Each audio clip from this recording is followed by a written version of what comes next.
Good evening. Nice to hear the sound of people gathering and communicating. Thank you all for making it out this evening. I call this November 15th hybrid administrative meeting of the Board of County Commissions to order. Commissioner Quesada is appearing by Zoom.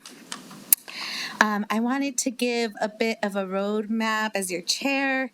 Good evening. I was given that we have a packed agenda, I want to give a bit of a roadmap for my intention for tonight's meeting. We'll start this evening with the regular Bernalillo County Commission administrative meeting and then proceed on to the Senate District 26 appointment. I scheduled the appointment of the Senate District 26 for the end of this meeting to be respectful of the time of staff and members of the public who had an agenda item on tonight's regular meeting. So we're going to respect and get that business done. And then we will hold, just for everybody's information, we'll be holding two separate public comment periods. One for the general items in our administrative meeting, and second for the Senate appointment when that item is up. So thank you for your patience. Thank you for being civically engaged in attending your Bernalillo County Commission meeting. We will have a moment of silence followed by the Pledge of Allegiance by myself.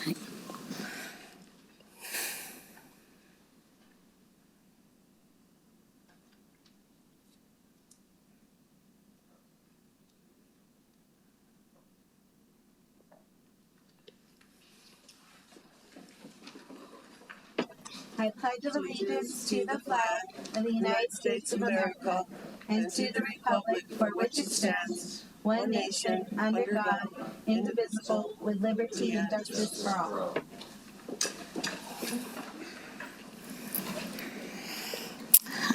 Thank you. On to item number 3, Madam County Manager. Are there any changes or additions to this evening's agenda?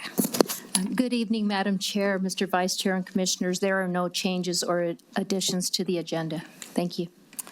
Thank you. We're going to move on to item number 4, proclamations. And I'm very excited. I'm going to move on to item 4, proclamations. I'm going to ask that Commissioner Chair Benson start with his acknowledgement. Thank you, Madam Chair. So we've got a director who's retiring, and I'm honored to be the one to acknowledge him. Mr. Richard Clark, thank you for coming down.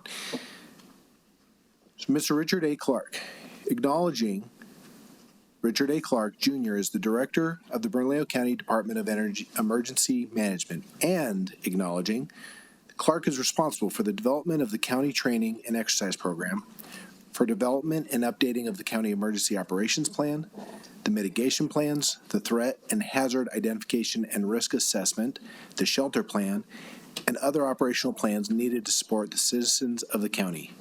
And acknowledging, prior to leading Bernalillo County Emergency Management, Clark worked for the state in various capacities to include New Mexico Department of Homeland Security and Emergency Management as the Chief of the Intelligence and Security Bureau, Secretary of Homeland Security, and Secretary of the Department of Public Safety. He also oversaw the New Mexico All-Source Intelligence Center, the Critical Infrastructure Programs, the Hazardous Material Program, and the Radiological and Nuclear Program.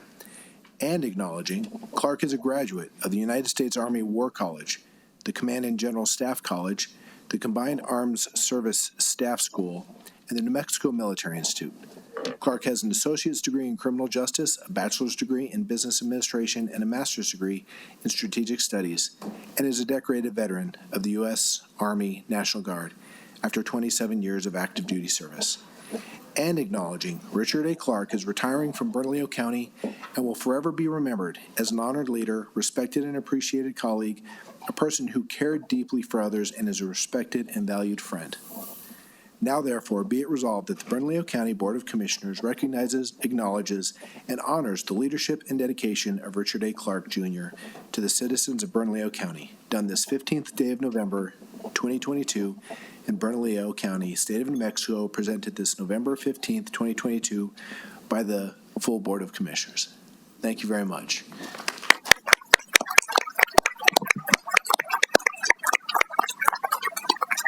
Madam Chair, Commissioner Benson, thank you so much for this honor. I can't tell you that my career has been full of great times and great service. And I told somebody the other day, I said, I think the best thing ever is being a public servant and being able to support your citizens, be able to support your community and your state, and in my case, our country. And so, a lot of times, people take that for granted, and all the great things that we've done. We went through a lot in Bernalillo County, and thanks to the leadership, I can't tell you, the leadership of the commission in supporting me, the leadership of county manager, and of course, my deputy county manager, Greg Pettis. We went through a lot of things. The Doghead Fire started off my career up in the East Mountains. I remember it came in 6 months, and we were like, oh my gosh, what do we do? And we started working hard on that one. And we got that out of the books, and then, that pesky COVID-19 came around, and we did that for 2 years, and testing and vaccinating, and, and I tell this story all the time, and I think that one of the greatest things ever was when we were first giving out vaccinations, and this elderly lady came up to me, and she said, thank you so much. You saved my life. And I said, wow. What does that mean? She goes, now I can get back out there. I can see my grandkids. I can do what I need to do. And to me, that is what it's all about. That is what being in this job, that's what it means is working with everyone here. And I can't tell you all the different departments that were involved in that. It wasn't just me. It was all the departments within the county that we were able to do that. And working with the clerk's office when it came to trying to make sure that we had safe voting during COVID-19, and all those different things. And so I couldn't have done it without the great leadership, again, in the county, the great support from my leadership, and I can't thank Chief Pettis enough for what he kind of let me go and pull me back every once in a while, but let me do what I needed to do. But again, I just want to thank everyone, and I'm humbled to have been a part of all of this and to be part of the county. So thank you very much for this honor. Appreciate it.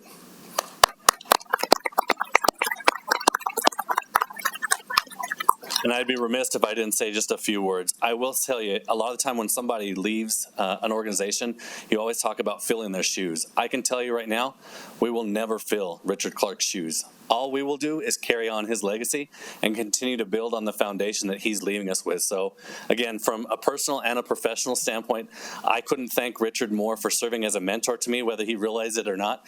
It's Skipper and Gilligan together, and we've conquered a whole lot of things. And I'm going to miss my friend, both again professionally and more importantly personally. But the important thing is that we will always have that friendship and someone I can call when I'm not quite sure what the answer is to something. I know Rich will be a phone call away. So thank you again, Rich, for everything that you've done for all of the citizens of not just Bernalillo County, but the city of Albuquerque and the state of New Mexico. Yeah. Director, I've got a plaque for you, and also, one thing that I wasn't able to read out was that you're also a brigadier general, correct? Retired, and also one of the best testimonies is when people that you've never met, you meet and you happen to know the same person, and they speak just as highly of this person as you feel about them. And there's no reason for them to. And that's what Richard has gotten from me when I'm out in the community. What you see is what you get.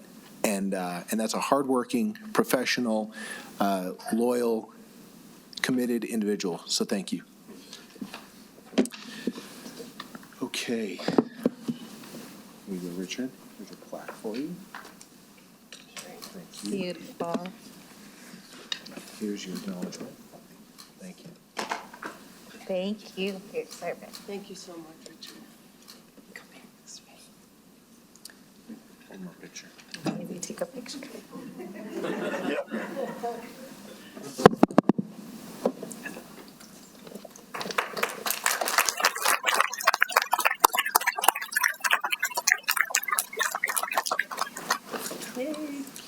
Madam Chair, I have one more acknowledgement, if I might. Yes, and I just wanted to say thank you, Richard Clark, for your service, and I see your passion and commitment and dedication, and thank you. Makes us strong, Bernalillo County. Madam Chair, Yes. may I Commissioner say a Scott. few words to Of Richard course. Clark? Yes. Thank you so much. I always love when people read your your experience, your accomplishments, because it blows me away, because I think of you as my Richard Clark, that you're just so humble and you're just there all the time for all the things. And yeah, the city of Albuquerque, Bernalillo County, and throughout the state, I know how hard you worked during the fires this past summer. And I've always said to you, and I believe this in my heart, that no matter what, you will be there to save me if anything happens. You've always been there for me, and I appreciate you so much. And I wish you the best, very, very best. Madam Chair, Commissioner Piscotti, thank you so much for those kind words. And I've enjoyed my time working with you and making sure that we took care of all the citizens up in the East Mountains to make sure they were ready for fires. Thank you, ma'am. Madam Chair, this individual is trying to kind of sneak away without any whole lot of fanfare, but after a stint in the Navy and completing his university education, Lucas Tafoya started with Bernalillo County. On November 25th, 1996, he started in the Bernalillo County Office of Environmental Health as a health inspector, working with small and large businesses and restaurants throughout the county. Lucas was skilled at working with people of all levels of experience and expertise to ensure adherence with health codes and other safety codes. Through his even-tempered, fair-minded, and consistent leadership style, Lucas was promoted into the ranks of management and oversaw the health protection section of the county for many years. Lucas has a reputation throughout the county with businesses and other agencies as being extremely resourceful, accommodating yet effective, and ensuring that public safety and health regulations are met. To this date, there's not any major issue that has taken place under Lucas's watch.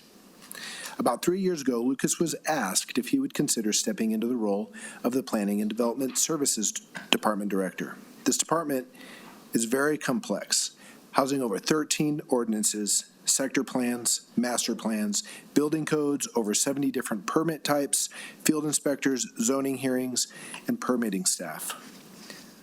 Lucas agreed, and he stepped in and has done a masterful job of ensuring the continuity of a very complex department, all the while getting us through COVID, a move to a new building, a transition into new permitting software, and even a ransomware attack. One of the most important contributions Lucas has made is ushering in the newly adopted nuisance abatement program and heading up the illegal dumping partnership. These new programs are critical to maintaining the quality of life in Bernalillo County, and we thank you for your exemplary service to Bernalillo County, and we're going to miss you. Thank you.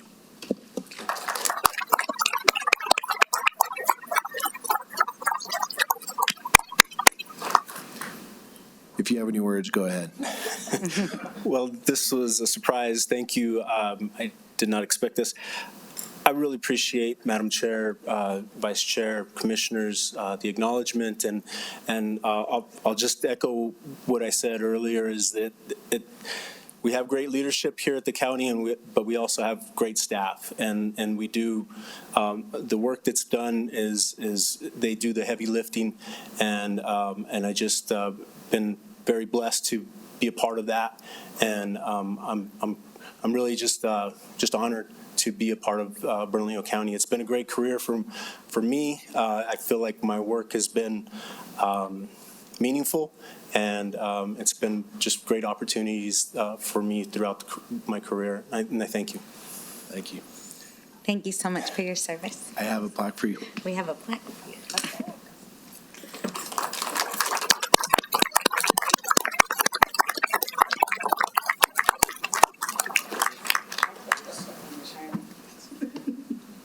One more pick.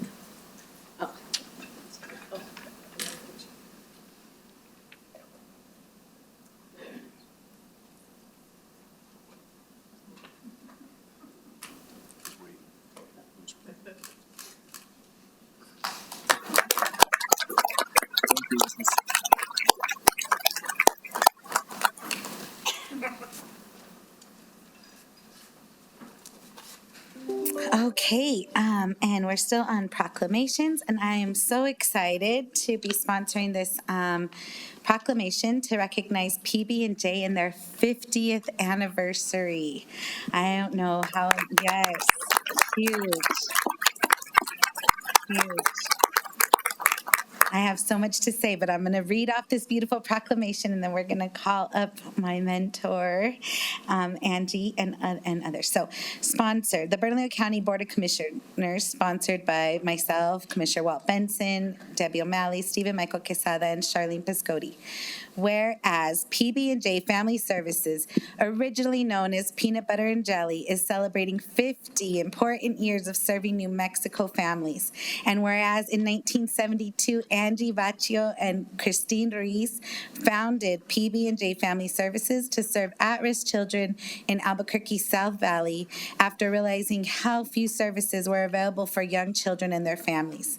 And whereas PB&J's programming empowers and assists families in creating and implementing frameworks that lead to improved parent-child relationships, positive parenting practices, optimal child development, family safety, and increased knowledge of and access to community programs and services. And whereas for over 50 years, PB&J has continued to support communities and families where they are, including in prisons and jails, and responding to the needs of children and families that have emerged in a changing society. And whereas the leadership at PB&J has made an impact at the local and state level by sharing what they have learned from children and families and advocating for policies and legislation that supports their continuing work. Now, therefore, it be resolved that the Bernalillo County Board of Commissioners wishes to acknowledge and congratulate PB&J Family Services for 50 years of outstanding and tireless work and for being a beacon of hope for thousands of children and their families in time of need. Done this 15th day of November 2022 in Bernalillo County, state of New Mexico. Thank you so much.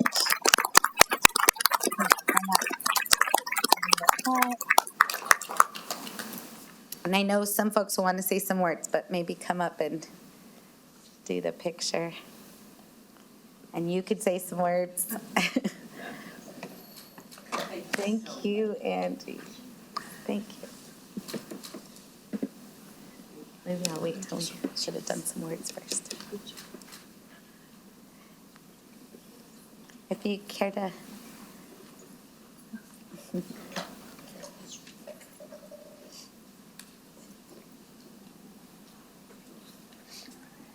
I think, Angie, they'll ask you if you want to take a picture with us. We'd love it.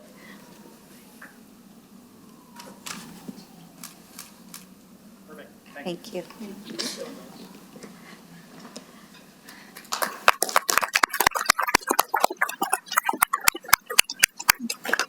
Just a very, very quick thank you from the bottom of my heart. This is extremely touching, and it means so much to me, and it will for the whole agency. We were born in the South Valley in 1972. We grew up in the South Valley hand in hand with Bernalillo County. Back in the days with Commissioner Bob Hawk and Dave Mascarenas and Dave Santillanes, and oh my God, my dear friends, the commission has grown, the commission has maintained its wonderfulness, and mostly it's maintained its partnership with PB&J through the years. For that, I am grateful. I will be every day of my life, have been every day of my life, and will be for what's left of it. Thank you so much. Thank you.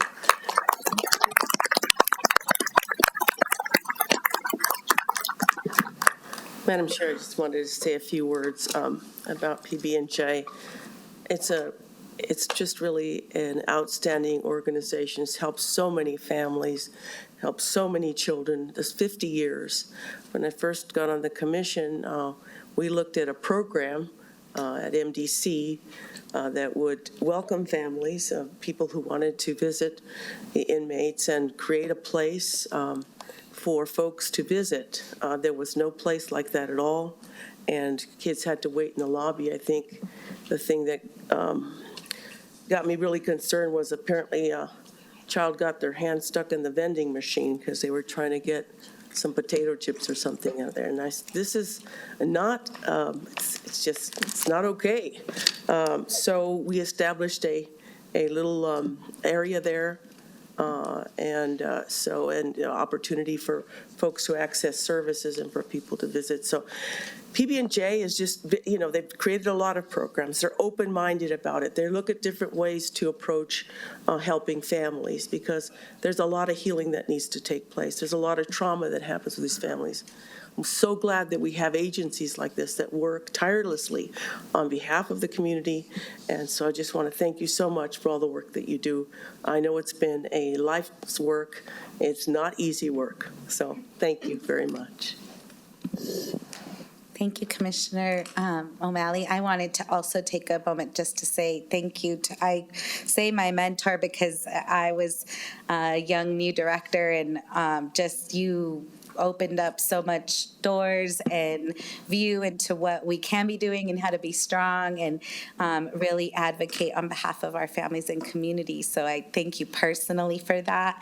And as everyone's already said, PB&J is a staple in our communities. I'm thankful that there's services provided in the Southeast. I know you provide services to all of our county, but I'm so thankful that also we have a staple there in my district. So thank you for your years of service to the whole organization, and much gratitude.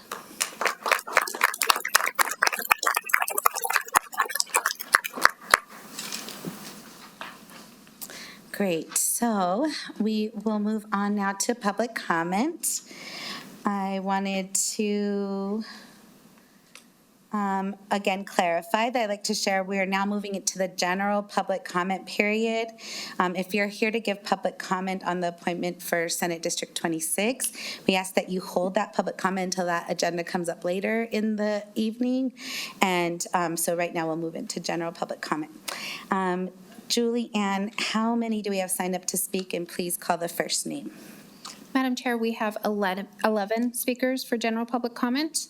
When I call your name, please make your way down to the podium. Before you start your comments, please state your name for the record. And we'll start off with Mr. Don Schrader, followed by Justin Snyder, followed by Ryan Zamora.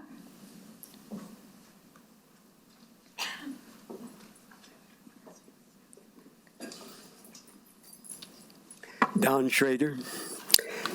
Sandia Weapons Lab designs U.S. nuclear bombs prepared to mass murder worldwide, many hundreds of times more people than this COVID pandemic has killed. U.S. nuclear bombs prepare to slaughter far more moms, dads, kids than all the wars of human history combined. U.S. nuclear bombs prepare to incinerate many times more moms, dads, and kids than Hitler and the Nazis killed in gas ovens, concentration camps, and World War II.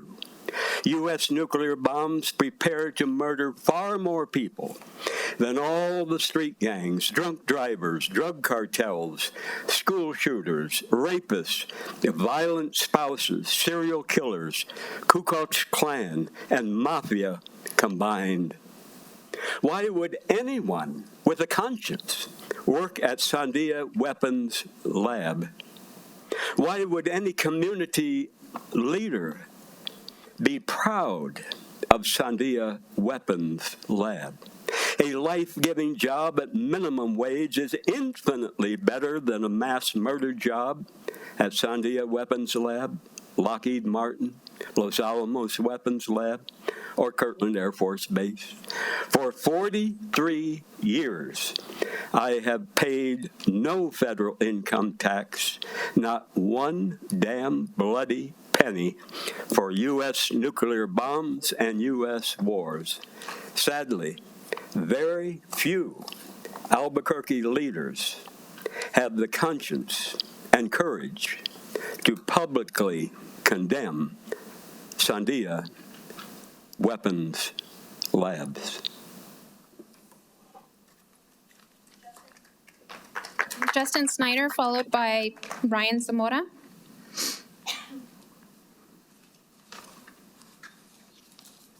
Hello, Justin Snyder. I am here to speak today about the largest public finance effort in the history of Bernalillo County that is to be approved tonight It's $64 million that the citizens of Bernalillo County, which is larger than the stadium proposal that recently was shot down, are spending on this effort. The entire effort, it's a TID effort. The vehicle of the public finance is a TID. You guys may know that name from the acronym from Santolina. But this is a far more dangerous TID as it deals with vertical improvements and an applicant who is a quasi-private, run-for-private arm of the university. When this TID and the total of $280 million that the entire TID is allocated and calling for, close to $180 million will be used for vertical improvements that will create an office park and parking for that office park that will be run for profit by the university's for-profit arm of global development and will be leased to private entities.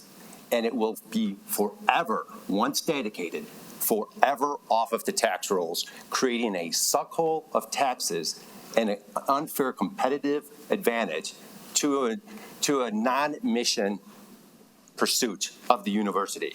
I do not understand how this has gotten this far with nobody speaking about this, and I appreciate your insight and consideration on the matter. I do not believe it should be introduced tonight and approved tonight. I believe the community deserves a voice in this action. Thank you. Thank you. Ryan Zamora, followed by Carlos Benavides, followed by Dennis Smith.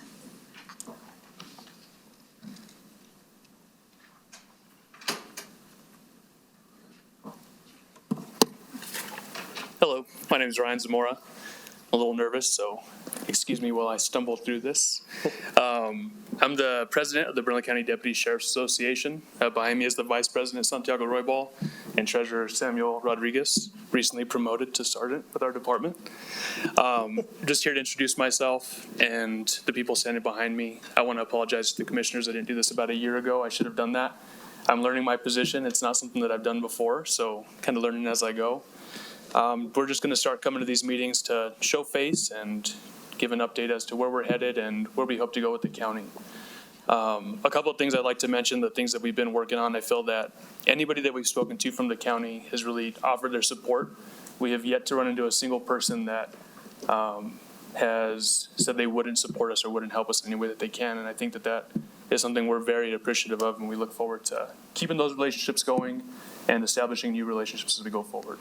So if there's anything that we can do for you as an association, please let us know. Thank you for your time, and nothing else to say. Thank you. Thank you. Thank you.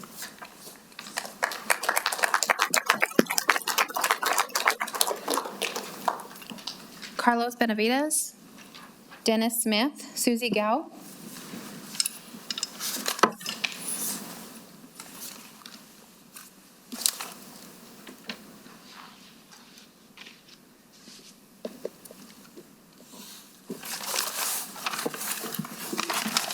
All right, first I'd like to say thank you for the green light proclamation you made a few weeks ago. Appreciate it as a veteran myself. And but I want to talk to everybody here about ignorance of the law. There is no ignorance of the law for the common citizen out there on the streets, for us, for anybody out here, especially for those that are deemed to know the law. There's no excuse for them. But another thing I'd like to say is that if you don't know your rights, you're going to lose your rights. And if you don't know your rights, these people are going to tell you what your rights are. And if you guys don't know what our rights are, this guy's going to tell us what our rights are. We have to know what our rights are.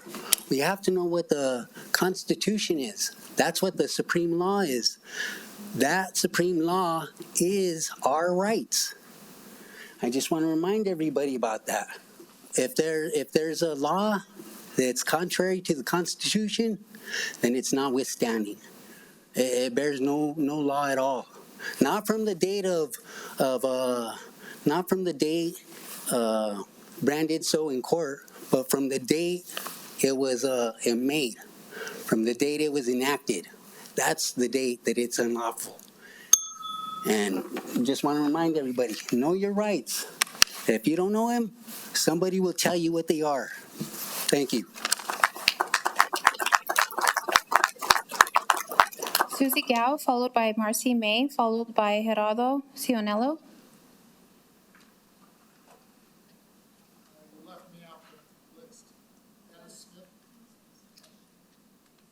Dennis Smith, you've been called. You need to make your way down to the podium when called. Thank you.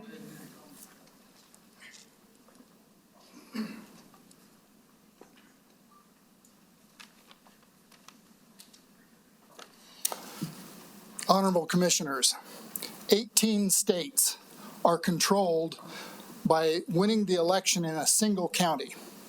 New Mexico is one of those states. Bernalillo County is one of those counties. You campaigned and were elected and promised to certify that the elections under your oversight were conducted honestly. Many questions exist about the recent elections. New Mexico voter rolls are severely compromised, with access given to a platform shared by almost 1,200 far-left groups that can directly add registrations without going through the Secretary of State. No matter the county, no matter the date, the New Mexico registration record shows the same exact voter registration peaks, merely adjusted for population, on the same dates. Voter registration by party is controlled by a set repeating ratio. There is never a day when Republican registration exceeds Democrat registration. Electronic counting machines are allowed to be used to count the vote in New Mexico if, and only if, they are certified properly. The printing and tabulation machines in the New Mexico and Bernalillo County are not properly certified. For example, tabulator system log files show a software mismatch in New Mexico. It's the same software mismatch observed in Antrim County, Pennsylvania, where 7,000 votes were switched to Biden at the expense of Trump. Therefore, the election in Bernalillo County is fraudulent and must not be certified. We, the people, are promised the right to petition our government for redress of grievances. The Bernalillo County Commission is who we depend on to keep our elections fair and honest. Serious questions about the integrity of the recent election remain and must be addressed before you can, in good conscience, certify the election. We pray that you have the integrity and courage to do the right by your constituents and withhold certification until a full audit of the election. Respect the time. Thank you. And the cast vote record is conducted. Thank you. Have a good evening. Susie Gao, followed by Marcy May, followed by Gerardo Cionello.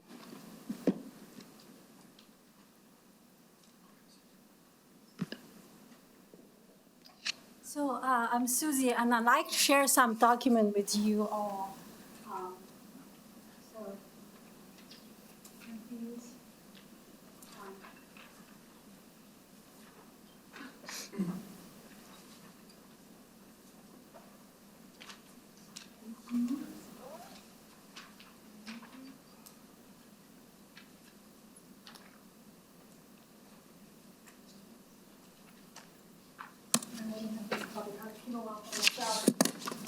So I'm going to talk a bit about what happens, some issues that we the people have observed for the midterm election last week. So I want to show everyone in the audience those graphs. Madam Chair, point of order. The speaker needs to address the commission only. Thank you. Okay, so I want to show this plot to everyone in the audience. Okay, if you look at page 3 on the document that I gave to you, so this data is a governor race, and the data plot as a function of time and total number of votes for 2 governor candidates, and that's through election night to November 9th. And the data show there's, certain place, a certain time has huge vote injection in the plot, and also mysteriously, there's drop in the total of the votes. So can you tell me, can anybody understand why the vote, total number of votes would drop when we really, if we do the counting properly? So that's what I want to say. So please, there's so much manipulation. This clearly is digital manipulation at the computer level, at the tabulator level. And I have worked as poll worker and poll challenger through several elections. What I see is that the problem is the poll location, I don't see anything very unusual. However, the problem exists at who upload the votes, who counting the votes. There are only 2 or 3 people know what number to upload the computers. The public have there's no transparency to the public what real the numbers are. So if we don't do any hand counting, we never know. So we end up with always trusting computers. Computers tell us what the numbers are, and that's where we get to have those manipulation on those data. Those data from Secretary of State's website was real-time data. Okay, and so please, I think. Thank you for your comment. Your time is up. Thank you. I'm going to ask people to really respect the time this evening.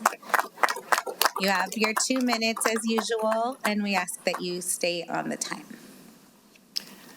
Thank you so much for your time. My name is Marcy May, and I am here to remind each one of you that you are our public servants. And I talked about that when I ran for the District 28 position. And that is something that you need to remember, that when it comes to certifying this election, your responsibility is not to Maggie Toulouse Oliver. Your responsibility is to us. And we, the people, are the ones who made the votes. We are the ones who paid for the votes. We are the ones who paid for the machines. We are the ones who pay for every single one of your salaries. And I'm here to remind you guys that these anomalies that we are seeing here, because you can see them on the screen over here as well. How many times do we hear, oh, that's just third-party mumbo jumbo?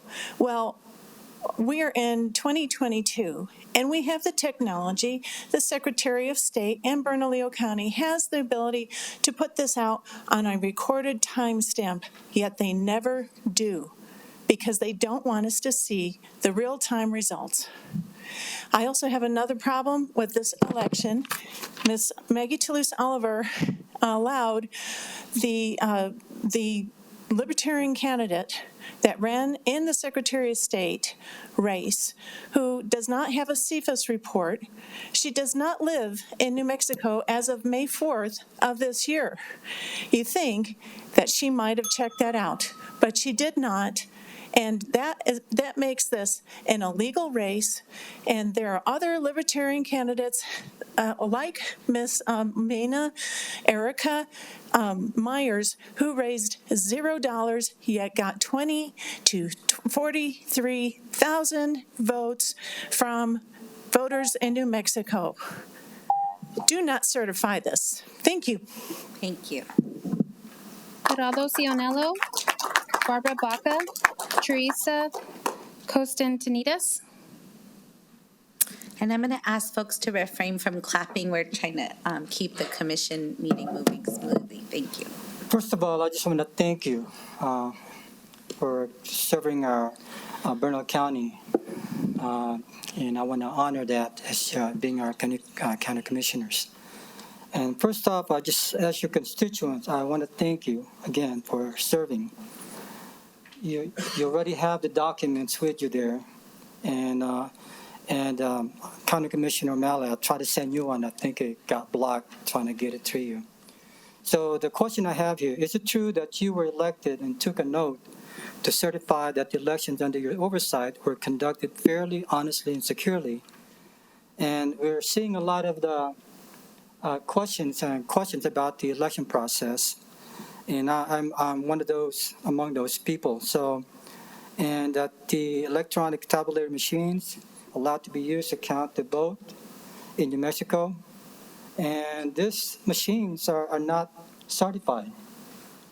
And did you know that the election system and its machines have not been certified since 2017? Did you know that according to the election handbook, page 135, the red book, that the voting system is supposed to be standalone, non-network election system. And so, for example, the software that's not supposed to be in there, or you want to call it modem. And so, and secondly, so there's another question. Did you know that 18 states are controlled by winning the election in a single county? And Bernalillo County is a controlling county.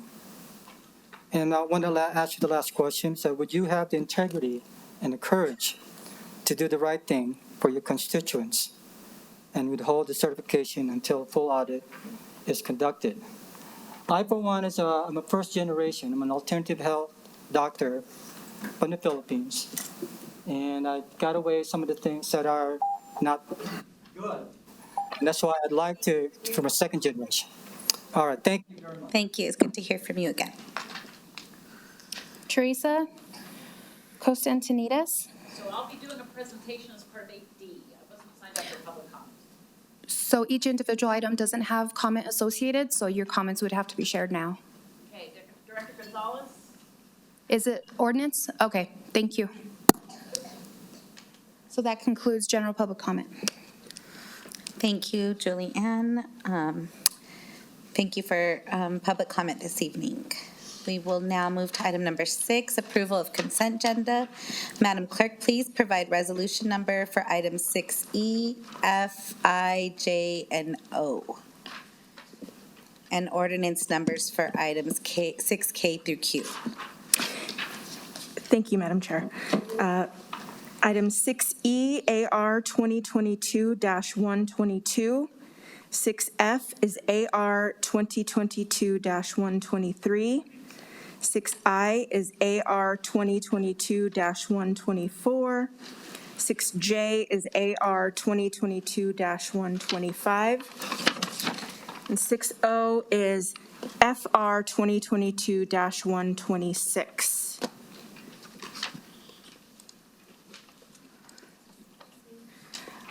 Madam Chair, the two ordinances that I have are actually under item 7. Okay. Okay, we'll hold off to get those ordinance. Thank you.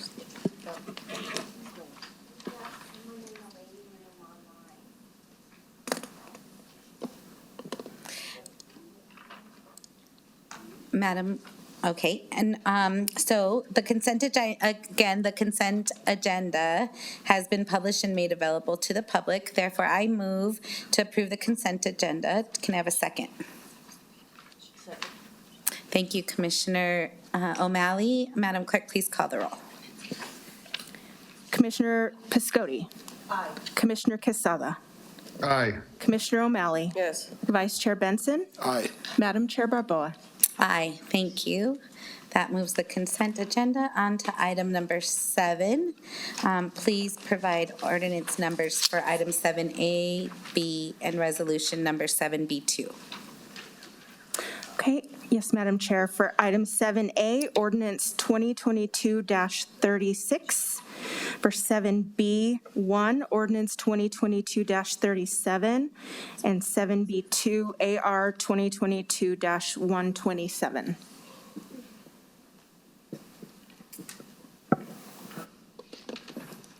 Thank you. And now we'll move on to 7A, amending project revenue. Director Marcos Gonzalez to present.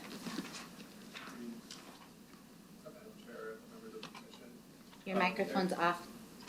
Thank you. Oh, there we go. Yeah.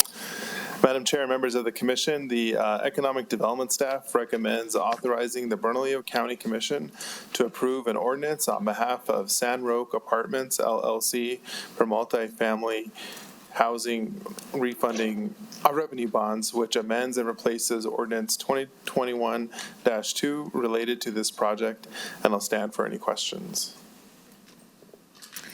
Thank you, Director Gonzalez. Madam Chair, Yes, Commissioner O'Malley. would you explain this a little bit? This is, Sure. and why we are doing this, please? Sure. Madam Chair, Commissioner O'Malley, the county originally issued the housing ordinance for 27.9 $1 million. And this is a workforce housing project that's going to be located off of Coors between Blue Water and Los Volcanes. But since then, the cost of construction has increased. And so now we're increasing the ordinance to $34.5 million. And this will be a new 136 unit multifamily housing complex that will be 100% affordable. Marcos, just to public to understand, this bond is payable, this has to be paid by the developer. We are not. Correct. We don't. Madam Chair, Commissioner O'Malley, that's correct. Okay. Madam Chair, if there are no other questions, I'm going to move approval. Second. Thank you. Madam Clerk, please call roll. Commissioner Piscotti? Aye. Commissioner Quesada? Aye. Commissioner O'Malley? Yes. Vice Chair Benson? Aye. Madam Chair Barboa? Aye. Thank you. Yeah, do pass. Thank you. Madam Chair, just for the record, nobody signed up for the public hearing for this item. Okay, thank you. Okay, we're moving on to item 7B, Keep America Beautiful. Antonio Jaramillo, Director, to present. Madam Chair, members of the Commission, again, my name is Antonio Jaramillo. I'm the Director of Operation and Maintenance for Bernalillo County within Public Works. We have two motions here today. The first motion is to adopt ordinance to establish the Keep Bernco Beautiful Advisory Board. I brought this to Commission earlier. This is just reintroducing it after the 30-day period for comments. We did not receive any comments, so we hope that staff recommends that this be approved. Again, just to refresh everyone, this is to establish an advisory board, as well as each member of the commission will have someone represented here, is to basically promote education and for illegal dumping, also for recycling.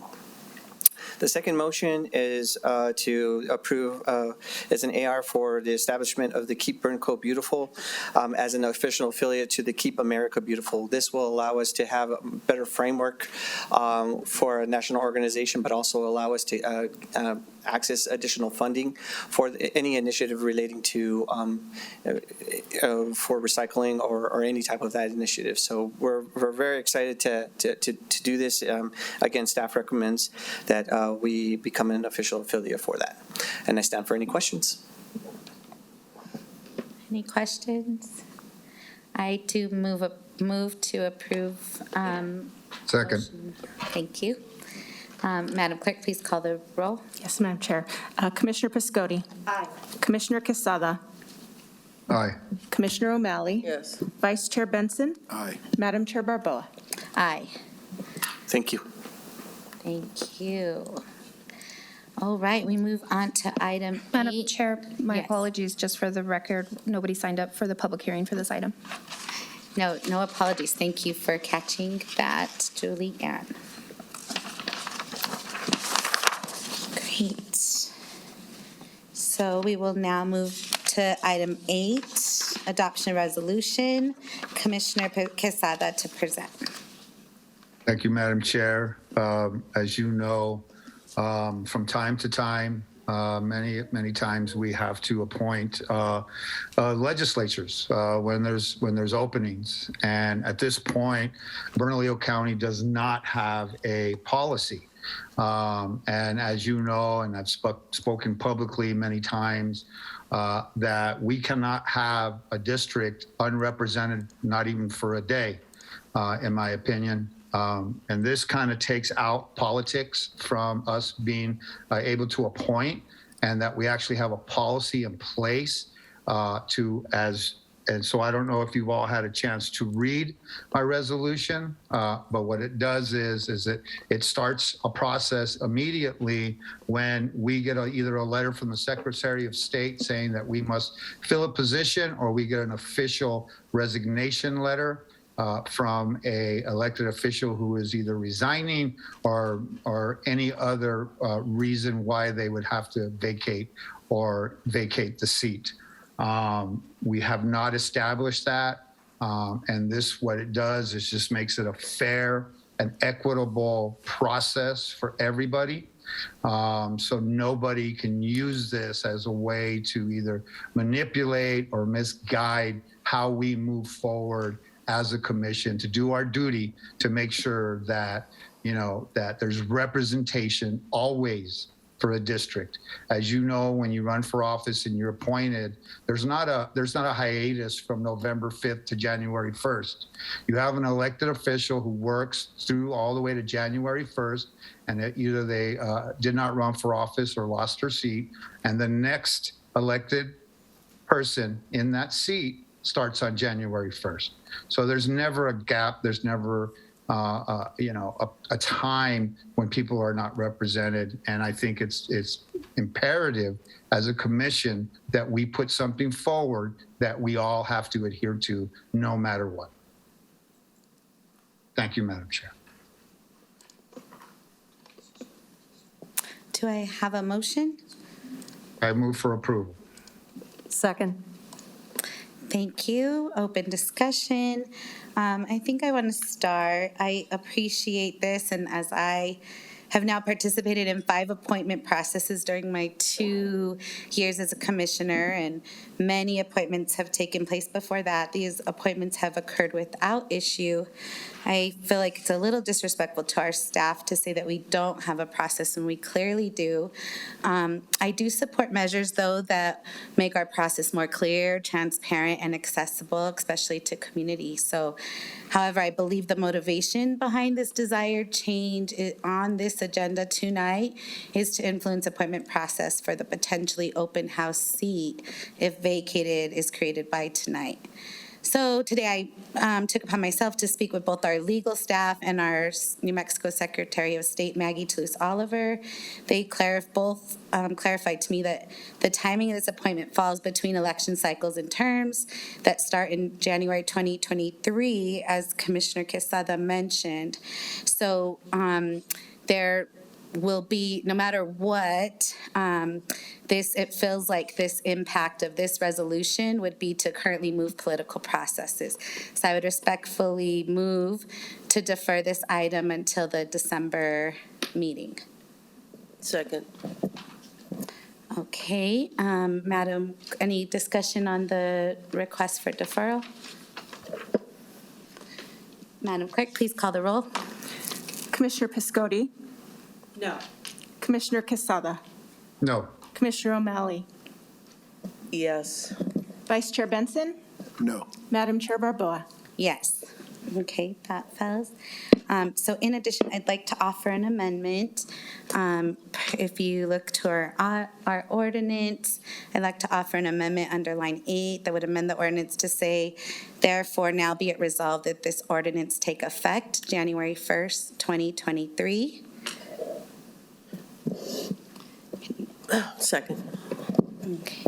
And I'd like to just discuss that, right, when I, again, believe in transparency and I want to make this process more clear for our government, we will be forced to make this within 3 weeks. And I don't think that's been discussed. And I do think that we need the time to discuss that. But also because there's such political clamor around this evening, I think it would just be right for us to put this this thing that would clearly define our process, more clearly define our process to the January, and would still to the January meeting. So. Madam Chair. Madam Chair. Oh, go ahead. Yes, Commissioner Piscotti. Thank you. First of all, I hear you sort of making a foregone conclusion that there's going to be a vacated legislative House seat. So that seems a little off. But I guess the other thing is this particular appointment process has been so fraught, and I guess I have been the target of a lot of this, and so, I am all for supporting this because I saw how horribly off the rails this particular appointment went for this Senate seat, and It's sad for our commission, it's sad for the people who applied, it's sad for our communities to have to go through this. And so I think that the sooner the better. We should have had a process in place already. I'm grateful for the appointments that went smoothly, and I just never, ever want this to happen again, what happened with this particular Senate seat. Thank you. Yes, Commissioner O'Malley? Well, I guess I don't have any comment. Thank you. I already seconded, didn't? Yes, you seconded. And Madam Clerk, please call the roll. Commissioner Piscotti. I'm sorry, what are we voting on this time? Is there an amendment that we're voting on, or? Oh, yeah, we are voting on the actual- amendment. Yes. And So if you the vote amendment to defer to make the item effective as of January 1st. So you would Okay. still have your item, Okay. right? You would still have the thing you're wishing. Yes, I But it understand. wouldn't start until January 1st. Thank you. No. Oh, I wonder why. Okay. Yes. Commissioner Casada. No. Commissioner O'Malley. Yes. Vice Chair Benson. No. Madam Chair Barboa. Yes. That amendment fails. And we have a motion and a second on the floor. Madam Clerk, please call the roll. Madam Chair, my apologies. Before you call the roll, if we can issue the resolution number. Yes, thank you. Madam Chair, for item 8A, AR 2022-128. Thank you. And now please call the roll. Commissioner Piscotti. I vote yes to the resolution as stated. Thank you. Commissioner Casada. Aye. Commissioner O'Malley. No. Vice Chair Benson. Aye. Madam Chair Barboa. No. Thank you. You have a due pass.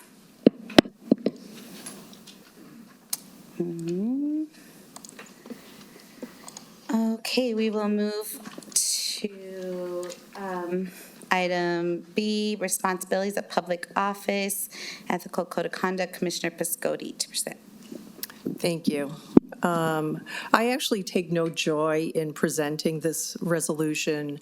The behavior and the words that were put out last time after immediately following our administrative meeting were deplorable and highly inappropriate. And so you can read the resolution. It references the code of conduct about the kind of behavior that's expected in these chambers and how that was violated. And it breaks my heart because this behavior happened in front of elected officials, staff, and members of the public in this public space that is financed by taxpayer dollars. It's named in honor of Ken Sanchez, who was the most gracious person ever. And to defile this public space in such a way is abysmal. So I condemn that behavior. I understand that it's hard to speak up against things as they happen, but we know that when we don't speak up about things, things just tend to get worse. And so, I think we all have looked at the state of our politics and just been, just shocked and saddened at how civil discourse has just gone so downhill. And so I am bringing forth this resolution because I need to stand up for what I feel is right and proper behavior. And in this space, we can disagree with one another, we can have discussions, but to use foul language, especially gender-specific language or anything specific to a person's characteristics and demographics, and to use threatening behavior towards a subordinate employee of the county, it's wrong, And it was not only against me that night, it was against everybody here, my assistant, and I feel like the constituents of my district. So I will move to approve this item. Thank you. Second. Madam Chair. Yes, Commissioner O'Malley. Thank you. I mean, I certainly understand that Commissioner Piscotti was offended. I'm not so sure the chambers are offended, but that's a pretty far reach. But I understand that she was offended, and I think that, I don't think, I did say that I regretted my confronting Commissioner Piscotti in anger, and I don't have an excuse. I have a reason, but I don't think it's excusable behavior, so I do want to apologize to her for that. I'm named in this, and I'm not going to, I'm going to recuse myself from this. I think it's, obviously, she's asking the commission to weigh in on it. I don't think it's appropriate that I do, since I'm named in this particular resolution. So I'm going to abstain from a vote. Thank you. Thank you, Commissioner O'Malley. I want to make a note as chair of the Bernalillo County Commission. Respectful conduct and relationships are very important to me. However, respect is already addressed in our code of conduct. I don't think a restatement of the code of conduct is necessary. The code of conduct, as restated in this resolution, calls for resolving disputes between public officials at the lowest level possible. Public censor via resolution does not meet the spirit of the code of conduct, so I won't be supporting this evening. Thank you. Madam Any Chair. other discussion? Yes. Commissioner Quesada. Thank you, Madam Chair. I will be supporting this, as you know, because I seconded it. And, there's a way we must conduct ourselves. And I'm just going to say this again publicly, as you all heard in the news, that if it was me who would have stood up and used that word to any of my fellow commissioners, I would not be a commissioner right now. They would have all stood up and protested and demanded and screamed for my resignation.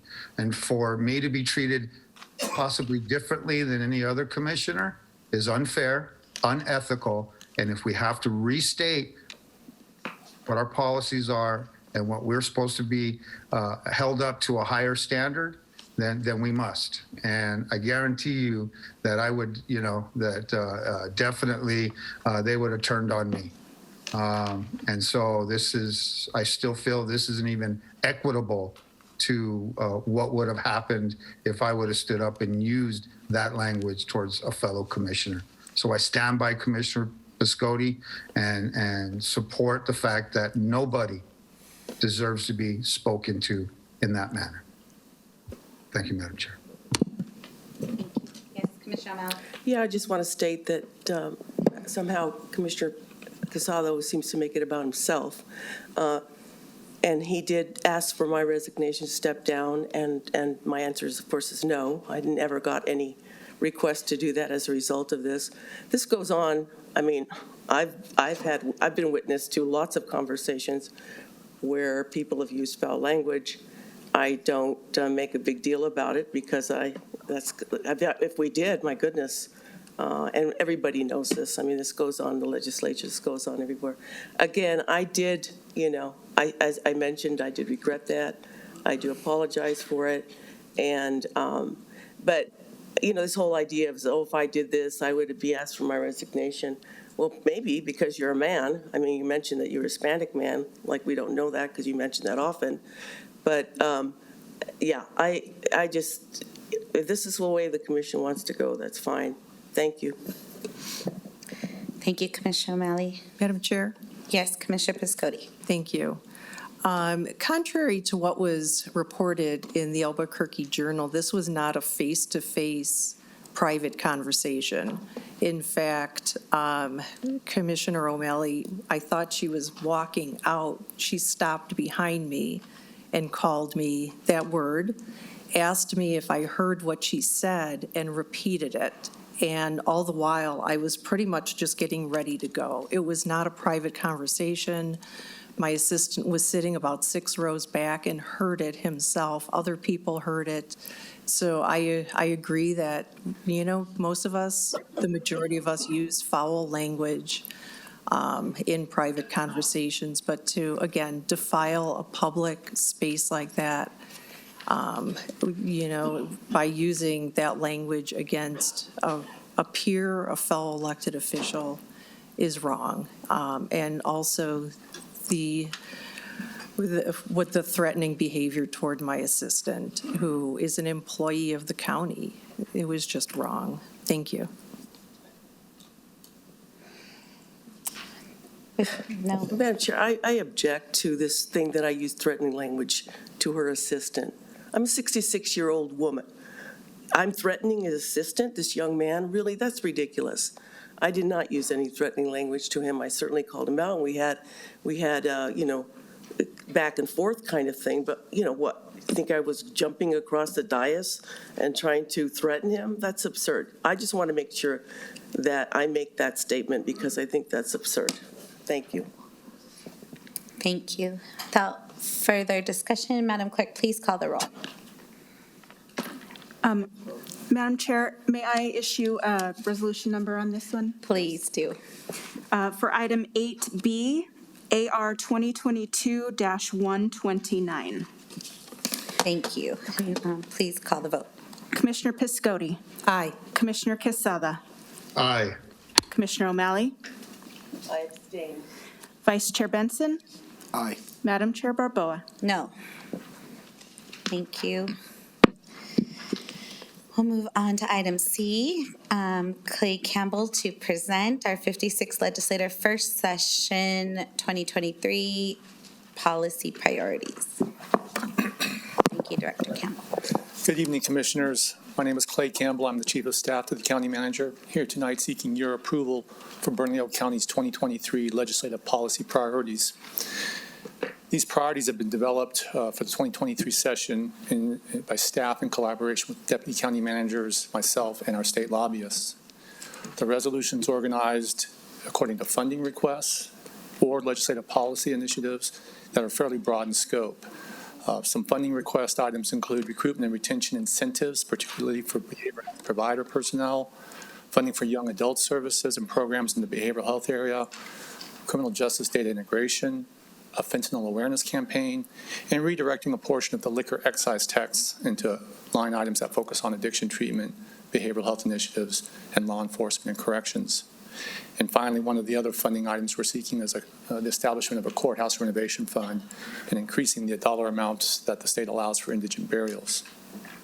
Some legislation and policy initiative wishes in the resolution include data integration sharing as allowed by federal law, expansion of Medicaid covered services, including for incarcerated individuals, any legislation that supports children's behavioral health and preventative services, modernization of the antiquated anti-donation clause, and law enforcement assisted diversion training initiatives, and finally, a return to work amendment under the PARA retirement program. There's more detail to that, but for now, I stand for any questions you may have. Thank you. Thank you, Dr. Campbell. Any comments, discussion? Oh, I guess I move to approve. Can I get a second? Second. Thank you. Any comments, discussion? Thank you, Mr. Campbell, for working with us year-round to establish these and create such great process for the way we handle our legislative priorities. You're welcome. Thank you, Madam Chair. Thank you. Can Madam Clerk please call the vote? And do I need to ask for an AR number? Okay. Please give me a AR number for item 8C. Thank you, Madam Chair. Item 8C is AR 2022-130. Thank you. Please call the vote. Commissioner Piscotti. Aye. Commissioner Quesada. Aye. Commissioner O'Malley. Aye. Vice Chair Benson. Aye. Madam Chair Barboa. Aye. Thank you. Have a do pass. Now we'll move on to item D. Can I have an AR number, please, Madam Clerk? Yes, for item 8D, AR 2022-131. Thank you. We have Economic Development, South Campus Tax Increment, Director Gonzalez to present. Madam Chair and members of the Commission, the Economic Development staff recommends the approval of a motion to adopt a resolution relating to the South Campus Tax Increment Development District, formed pursuant to the Tax Increment for Development Act by the City of Albuquerque, dedicating percentages of the county's gross receipt tax and percentage of the county's property tax increment revenue for the financing of public infrastructure for the TID. I'll let you know that we do have Teresa Gonzalez from the University of New Mexico that would like to provide a brief overview of the TID. Thank you, Director. Welcome, Teresa. Actually, good evening, Madam Chair and members of the Commission. I am Teresa Costantinides, the Executive Vice President for Finance Administration at the University of New Mexico. I wanted to let you know that President Garnet Stokes really wanted to be here today, but she is traveling out of state. Under your leadership and that of County Manager Morris Baca, Bernalillo County and UNM have joined together to work on a number of projects of importance to our citizens, including most notably a variety of healthcare and social service initiatives, like the recently announced Behavioral Health Crisis Center and the City-County Homeless Coordinating Council, but also the joint management of the UNM North Golf Course and county-wide small business development through the UNM Anderson School of Management. We want to thank you for your continued support of our collaborative projects and activities. Today, we are presenting our request for county participation in the joint UNM City of Albuquerque South Campus Tax Increment Development District, or TID, which was formed by the City of Albuquerque in October of 2021. This is an effort that will enable the development of underutilized infill land owned by both UNM and the City of Albuquerque to stimulate local and statewide economic opportunities and to provide needed public improvements. We intend to create a vibrant, dynamic new southern metropolitan gateway for the city, the county, and the state. Our vision at the University of New Mexico is to address critical community challenges.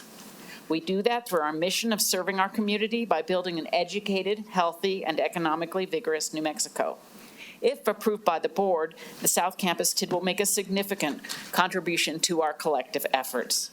Now, I do have a few slides if you'd like me to go on. Is it all right? I have about 7 slides total. All right, so here's our overall approval timeline. As mentioned, the partnership with the City of Albuquerque is complete, and we are looking forward to county participation.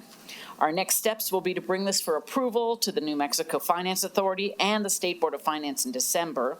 And then with that approval, we'll be going for bond authorization by the state during the legislative session beginning in January. Our TID is a governmental mechanism to support economic development and job creation by providing a portion of new gross receipts tax and property tax financing from an area for pre-specified public infrastructure. Governmental entities form TIDs by outlining specific boundaries for development, setting a time period, and in this case it's 25 years, and then defining in advance the types of development and the types of public improvements that will take place. Then using a portion of those new taxes to pay for those developments and infrastructures. Now, often TIDs will take place on land that's owned by private developers, but in this case, the South Campus TID is a government-driven collaboration on state and local government-owned lands, much of the land undeveloped, and the public-owned improvements that will be made will have direct public benefit. The South Campus TID is located in the central metropolitan area of Albuquerque in a low to moderate income area, a federally designated opportunity zone, and an area that has few commercial services currently. In fact, we've heard quite clearly from the residents of this area and near this area that they have very limited access to groceries. So here's a picture of the TID boundary map.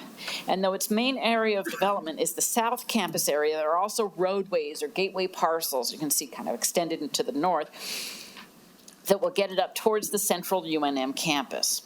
So within the district environments, we have 192,000 employees, 227,500 residents located within 5 miles, and 41,000 college students, all being educated within 1/2 of a mile of the TID location. This area, currently receives 1.3 million visitors annually for its sports and entertainment venues, and our hope is to increase that. Next slide. Okay, this shows you the vision proposed for the South Campus in terms of broad land use areas, with expansion of the Science and Technology Park to the north, an entertainment sector near athletic facilities along Cesar Chavez, and a commercial retail district we are calling the Gibson Town Center to the south, where we currently have a signed letter of intent from a large format retail establishment that will provide groceries. We should note that TID revenues will not be used to fund collegiate or professional athletic facilities, though they will fund the horizontal infrastructure such as roads, drainage, sewer, and transit that will support these activities. The beauty of the TID is that the new tax revenue will pay for the needed public improvements, and much of that space currently is undeveloped dirt. Our hope is to be able to do $19 million of investments in roads, water, and sewer systems, stormwater drainage, and runoff treatment. The plan includes $14 million of dedicated pedestrian and bicycle trails, as well as parks, plazas, streetscapes, and other landscape improvements. There will be $92 million of research and development and innovation building improvements and $45 million of new parking structures. The regional improvements include transit and transportation, public recreation fields and facilities, and public safety facilities. This slide and the next will give you a more detailed sense of the things that can be done with TID revenues. These character sketches illustrate the Avenida Cesar Chavez entry to the South Campus District, and on this next slide, you can see the University Boulevard frontage of the Gibson Town Center. So in conclusion, the South Campus TID will have a significant economic impact. We anticipate a total of 4,450 jobs, including 220 construction and 4,231 permanent jobs, generating $4.2 billion in salaries over the lifetime of that district. More specifically, 1,135 of R&D and office jobs are projected. A significant portion are what we call those base economic jobs related to early stage tech companies and joint university national lab collaborations. But in addition, there'll be about 1,700 retail and commercial jobs that are also, as we know, important in New Mexico to a large segment of our population. We're hoping that Bernalillo County is as excited about this project as we are. If not for this investment, it would take much longer for the area to be developed, and we would not see this level of quality, development, or cohesion at the site. Nor would we see the services to the community and the creation of as many high-paying jobs in the area. We believe this effort will have broad, positive public impact, attract private developers, create jobs, and provide public services and access to groceries, public safety, and retail that will benefit our collective community. It's a sound investment as well. $33 million of basic infrastructure should attract $360 million of private investment, a multiplier of 10 times. Thank you again, and we're happy to take any questions. Thank you for your presentation. Madam Chair? Yes. Commissioner O'Malley. Yeah, sorry, my thing isn't working out. The TID is within the city of Albuquerque and was created by this, put forward by the city of Albuquerque, is that correct? Madam Chair and Commissioner O'Malley, that's correct. Okay, and they are dedicating a percentage of their gross receipts? Madam Chair, Commissioner O'Malley, that's correct. Do you know what percentage that is? So it would be up to 75% during the. Are we matching that percentage with the gross receipts? Madam Chair, Commissioner O'Malley, that's correct. Is the state also weighing in? That's the, Madam Chair and Commissioner O'Malley, that's the next step for the TID is to seek the state's approval, which will happen during this next session. So this area, does it qualify as a redevelopment area? Yes, so it is Madam Chair and Commissioner O'Malley, that's correct. Okay, thank you. Federal rules. Federal? Yes. Thank you. It's Madam Chair, Commissioner O'Malley, it's a redevelopment area, but then it's also an opportunity zone as well. That was part of the last tax package. Thank you. Thank Madam you. Chair. Yes, Commissioner. Director Gonzalez, what is the time frame for this, both in development as well as the return in terms of job creation and business development? Yes. So as we put in the time frame early on so that you can see the timing is, once we get this fully approved, then we'll be able to move forward immediately. And in fact, the TID itself has been created with the city. It's the addition of the county and the state to the activity that will allow us to move forward, but it's actually a functioning TID at this point. I'm sorry, I'm in the time frame in terms of the construction. Oh, okay. Then the attraction of businesses. Okay, so that is actually already underway, so we're signing letters of intent with businesses to make developments in the TID area. And so that we would hope to see construction. I don't have specific dates for you, but very soon thereafter. Thank you. Madam Chair? Yes, Commissioner Piscotti. Thank you. I'm to the gentleman's point earlier in public comment. What kind of public input has there been around this? Actually, can you talk about that? Because it's been extensive. Yes, thank you.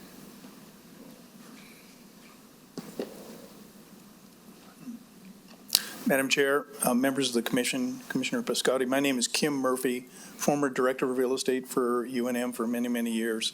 Since my retirement, I've been the project leader on the South Campus TID project on behalf of LOPA Development. We've had substantial input over the years. In fact, many of you are aware that we did a student housing project on South Campus called Lowell Village. And as part of that, we went around to all the neighborhood associations, the Kirtland Edition, the Clayton Heights, South Broadway, and San Jose neighborhood associations. And I'm going back in time just to point out that during those conversations, many of the neighborhood members said, we really need commercial services. We really need to have jobs. When are you going to develop the remainder of the land? And so this project accomplishes that. When we went through the city approval process, we notified all the neighborhood associations, and consistent with their neighborhood notification policy, put up signs on the property. I received a number of comments from neighborhood associations again about the desire for us to proceed with this kind of development. Thank you, and thanks for the previous meeting. And I know we did discuss about Bernalillo County having a table in the future to decide this. When does that need to happen, Marcos? Madam Chair, we'll work on that now with the city's TID board and being able to add us onto the board.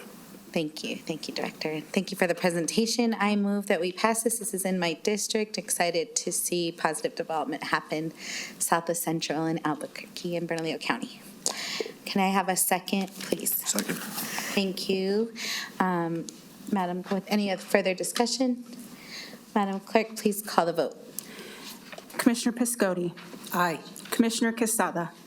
Aye. Commissioner O'Malley. Yes. Vice Chair Benson. Aye. Madam Chair Barboa. Aye. Thank you. You have a due pass. Moving on to item 8E. Madam Clerk, please give me an FR number. And Chief Greg Pettis to present on Yes. Office of Criminal Justice Behavioral Health Initiatives. Yes, Madam Chair. For item 8E, for FR 2022-132. Thank you. Thank you, Chief Pettis. And I see Director Acosta with you. Michael Bernalillo. Good evening, Madam Chair Barboa and Vice Chair Benson and Commissioners. I'm Pam Acosta, Senior Manager with the Behavioral Health Initiative. I'm accompanied by BHI Supportive Housing Subcommittee Chair Michael Barndollar and Deputy County Manager Chief Greg Pettis, bringing before you a proposal from the Bernalillo County Health and Public Safety Department, which seeks $1,042,900 in non-recurring funds for a winter wellness motel. The winter wellness motel will serve families within Bernalillo County who are unhoused or precariously housed. The motel will operate from November of this year until March of 2023 and will be operated solely by the county. The wellness motel will offer much-needed shelter during the coldest months, will provide on-site case management services and meals to the residents of the shelter. We stand for any questions, and if they would like to say anything else, I would yield the floor to them as well. Thank you. Well, first, I would like to move approval for this, and we can have discussion. Thank you, Commissioner O'Malley. Discussion or conversation on this proposal, Commissioner, Vice Chair? Madam Chair, Ms. Acosta or Mr. Bernalillo, last year we did this, and I consider it a success. Can you, I didn't ask you before, so you may not be prepared for this, but can you give an idea of the families that, or individuals that were impacted by this? And then what really stood out to me last year was the, not the right term, but rehabilitation, where you're getting folks back into situated housing, permanent housing, jobs, and all that, where they needed some help, and that's what this did, and during the coldest months of the year. So can you give some of the numbers of last year? Madam Chair, Commissioner, so we had huge success with this project last year. It was ran by the Public Safety Department in partnership with Behavioral Health. We had 60 families, just over 60 families at the onset. We were able to place 80% of those families at the conclusion of the project. It started out as a 3-month project, and actually with the okay and approval from our county manager, we were able to extend 6 months. And the rationale behind that is we had people that were right on the verge of achieving housing, and we didn't want to put them back out on the street when they had come so far. So huge success rate with what we were able to do last time around. I can only hope and pray that we have that same success rate this time around with the 50 families that we bring in off of the street into the program, and hopefully we're back before you sharing that success going forward. Thank you. Any other discussion? I'd just like to note, thank you all for being here. I know when we brought it last year, when I brought this to commission, we were able to get the Wellness Hotel. We saw this great success, and we did this great debrief, and every piece is important. So thank you for the staff that made that a success and followed through and gave the kind of care to those families so that they could feel that that was a safe environment for the interim. Madam Chair, I would add to this is for all of the community members out there who voted for the behavioral health tax. This is your tax dollars at work, and they're truly making a change in those that are suffering most out on the streets tonight. So thank you. Yes. Thank you. Any comments, Mr. Barna? I always love to hear from you. Thank you, Madam Chair, Vice Chair Benson, members of the Commission. This obviously came to the Supportive Housing Subcommittee, and we had a wonderful, robust discussion and approved unanimously. It's so important going into the winter months, and so we wanted to get this before you as soon as possible. So we're here tonight, and Chief Perez and his staff are doing a marvelous job. And the great news is the city's going to do a similar wellness motel with their funding. And so we're basically, by having the county do this work, we're doubling the number of families we get off the street this winter. So, and it's a great program, so thank you for your support. Thank you. No further discussion. Madam Clerk, please call the vote. Commissioner Piscotti. Aye. Commissioner O'Malley. Oh, excuse me, Commissioner Casada. Aye. Commissioner O'Malley. Yes. Vice Chair Benson. Aye. Madam Chair Barboa. Aye. Thank you. That do pass. Pam, I believe you guys stick around for the next one, item 8F. Can I please have a FR number, Madam Clerk? Yes, Madam Chair. For item 8F2, FR 2022-133. Thank you. And Ms. Pam Acosta to present. All right. Okay, again, I'm accompanied by BHI's subcommittee, Housing Subcommittee, Michael Barndaller, and Carol Pierce, Director of Family and Community Center of the City of Albuquerque, bringing before you a proposal from the City of Albuquerque which seeks $621,000 in non-recurring funds from the Behavioral Health Initiative to assist with the immediate needs and improvements of the West Side Emergency Housing Center. Intended funding will be used to purchase toilets and sinks for 3 dorms, new bedding, bunk beds, mattresses, pony walls, and outdoor shade stage structures. The proposal has been presented to and approved by the BHI Supportive Housing Subcommittee and the BHI Steering Committee, and in accordance with AR 2020-51, the proposal was shared with ABCGC and APS via email once the meeting was canceled. We stand for any questions. Thank you. I would like to move for approval, and we can have discussion. Can I get a second? Second. Thank you, Commissioner O'Malley, and open for discussion. Great. I just want to say thank you. I was during Hope Works, they had a barbecue, and I got to go sit with some of the folks and eat a hamburger that were there. And during that while I was sitting there, I got to talk to some of the folks that were there, and they talked about, they called the WEC their home. And they said that they were going to be going home, and they were asking each other when you were going to catch the shuttle to go home. So I think it's so important that we make this home that folks are living in a place that can be of quality. So thank you so much for bringing this, and I move to approve, and we have a second. Can you please call the vote? Commissioner Piscotti. Aye. Commissioner Quesada. Aye. Commissioner O'Malley. Yes. Vice Chair Benson. Aye. Madam Chair Barboa. Aye. Thank you. Thank you. Great. That ends item 8 and all its letters. We will now move on to approvals and to discussion. Item 10A. Is that the Yeah, appointment? No, we have the solar energy generation, Commissioner Quesada, to discuss. Thank you, Madam Chair. As you know, renewable energy is the direction of Bernalillo County and probably the state of New Mexico. It is something that's super important to us as we move forward. As we transition into more electrical from vehicles to many other things that are going to be going into that direction, we have to start establishing how we're going to create that power, how we're going to have that energy, and how it all turns into being clean energy. We know that it'll be many, many years before we are completely, solar powered when it comes to our grid. So we want to be able to start paving the way for that future.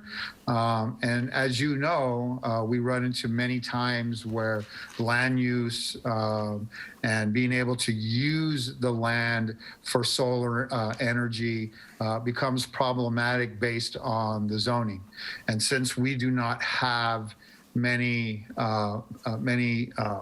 places where we can do solar, and to streamline it and to make it a quicker process for clean energy, I am asking for us to discuss this to where we can administer special use permits for different types of zonings in order to allow solar and solar farms and any kind of renewable clean energy.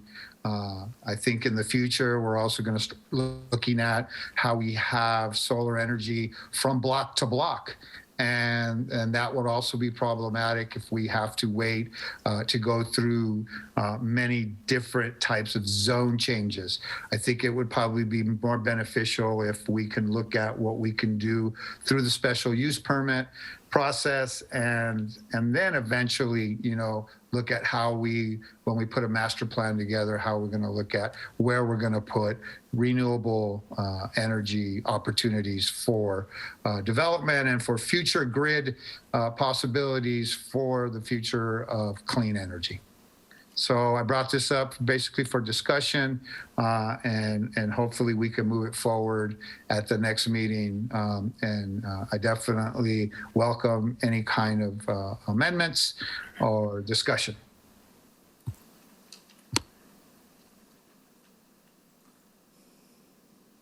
Okay, any discussion?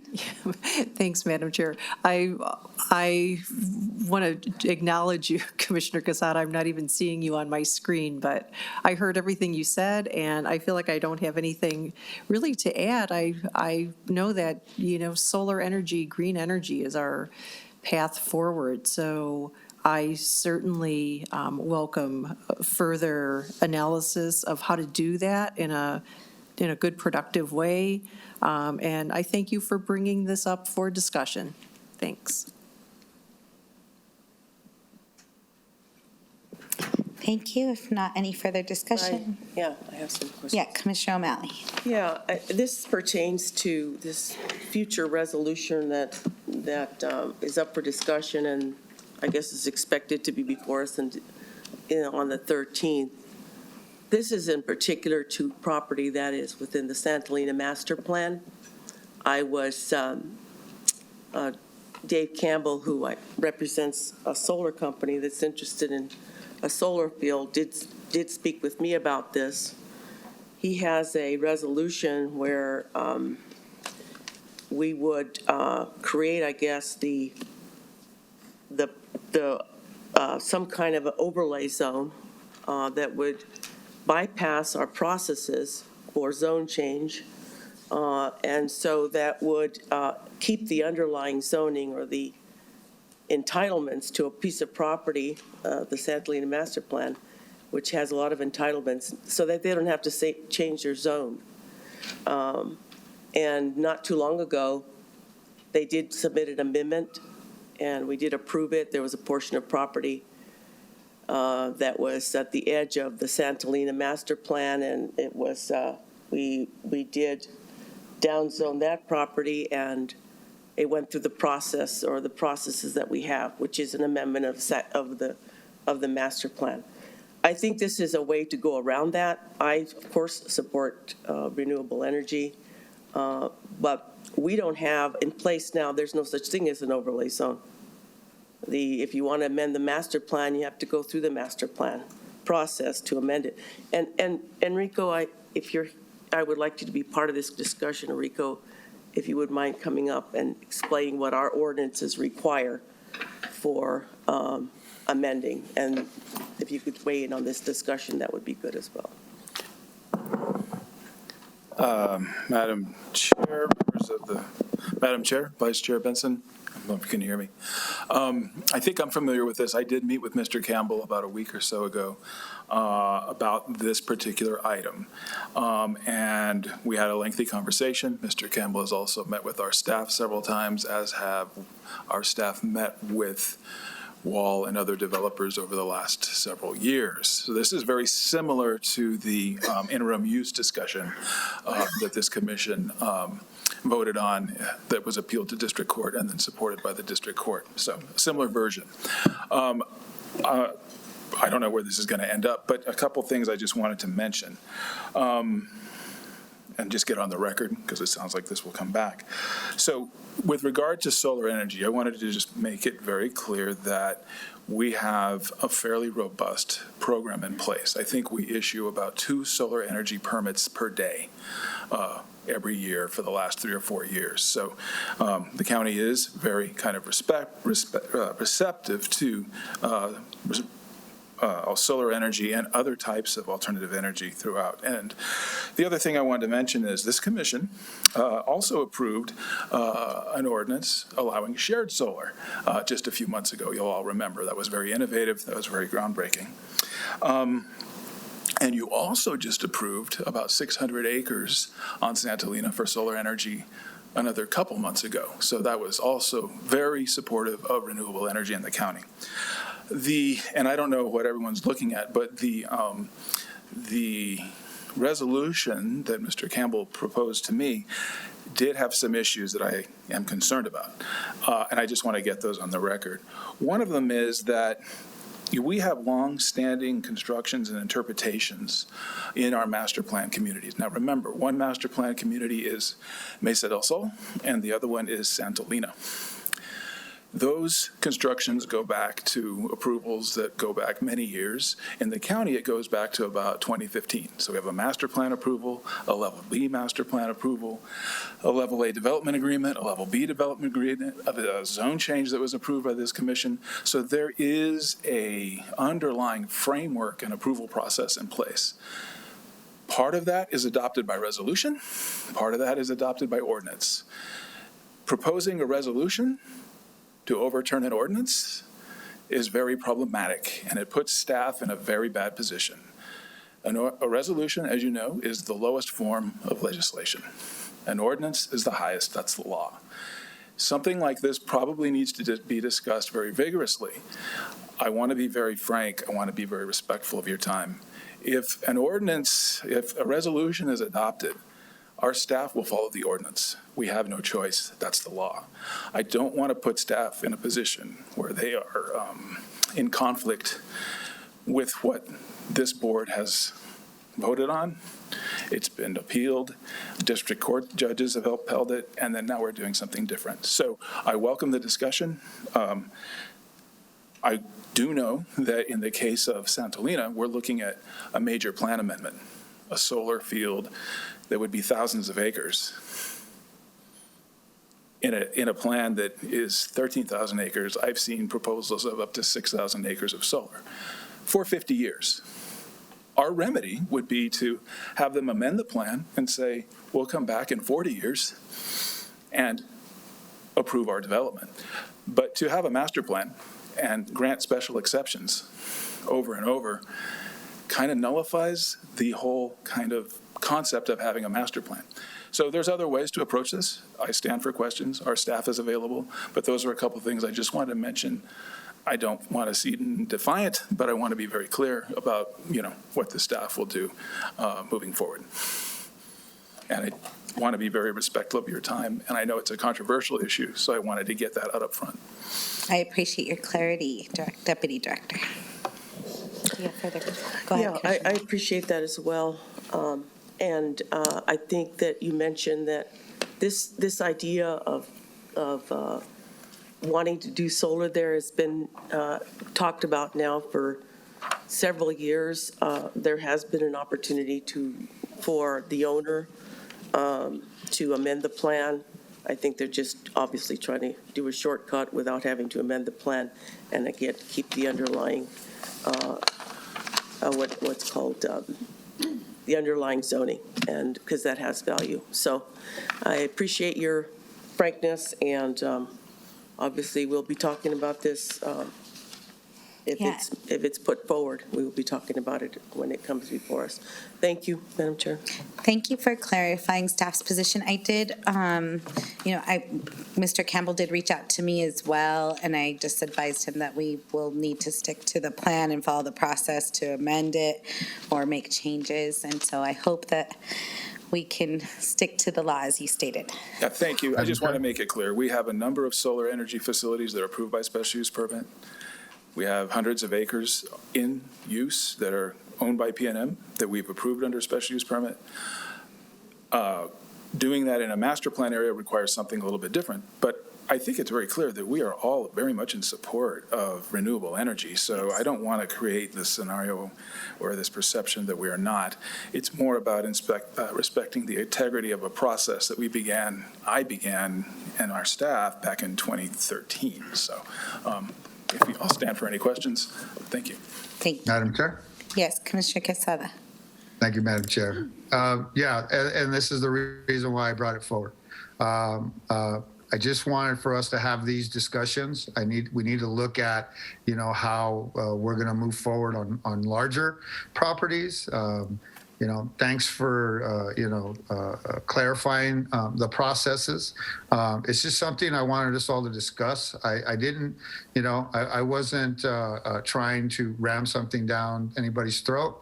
And, this is not just for my district, definitely not just for Santolina, despite some opinions. This is for all of Bernalillo County. This could happen in any one of your districts. And I just want to make sure that, we publicly discuss this on what our processes are and what our options are to move forward in a timely manner, in a quick manner. As you know, anytime we've tried to amend a master plan, it's a very long process. I get it. It is our process, but sometimes we have opportunities that are happening rather quickly, and if we don't respond quickly, then we could possibly lose those opportunities. And I just want to make sure that we look at what our policies are and how we move things forward, and that sometimes we want to be able to move things quicker because of the fact that there's some time elements to some of the projects. Because sometimes when they're bringing a project or they're building a plant or they're doing whatever, right, and they're requiring a zone change, sometimes if it's a lengthy process, they move to another state or they move on to another place. And so sometimes when you meet with people, you kind of get a sense of, well, if we don't get this done, we may lose it. And so again, this is not and despite whatever they're going to say, this is not based on Santolina's master plan or Mesa del Sol, which are both in my district, by the way, but as Bernalillo County as a whole. In case this opportunity may come into someone else's district, I want you to be able to have that avenue to explore for different opportunities. That's all. And I'm grateful for the conversation. I respect everybody's opinion on this, from the commission to staff. And this is just basically, I brought it forward for us to discuss it and to look at all angles. As you know, I always look at all angles. Thank you, Madam Chair. Thank you. Madam Chair? Yes, Since Commissioner we're O'Malley. discussing this, it's brought up for discussion. To amend the master plan, and we did amend the master plan, as you said, for these 700 acres of solar. I don't think that took that long. How long does it take to amend a master plan, assuming that everything is in place? So, Madam Chair, Madam Vice Chair, members of the commission, so we've been having this discussion for 3 or 4 years now. Yes, that's my These solar facilities.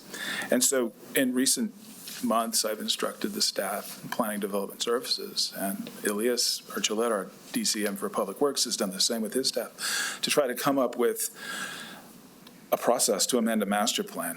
And I think we can do so in a matter of months. The special use permit process is also a matter of months. I think that these are both viable things. And I think the only issue is, and I think we also have the tools to get there. They are different processes if you're a master plan area or if you're not in a master planned area. I know that Mesa del Sol is currently going through their process to make some amendments. They are moving through the appropriate channels to do so. That is moving through the City Planning Commission. My hope is that we are able to be consistent and treat both of these master plans that were approved with the same criteria in the same manner. I think that in both cases, it is going to require a process that we have in place, that we've followed. And if we're just we may be moving into a situation where these public utility facilities, these large facilities, and they occupy land for 50, 40 years, they really do require some kind of analysis so that we don't disrupt this whole master planning process, which the applicant asked us to approve. And so we are now trying to, and now they're asking us to kind of somewhat deviate from it. We want to ensure that in the long run, there's integrity when it comes to land use, planning, economic development, and so on, because predictability is a very close friend of economic development.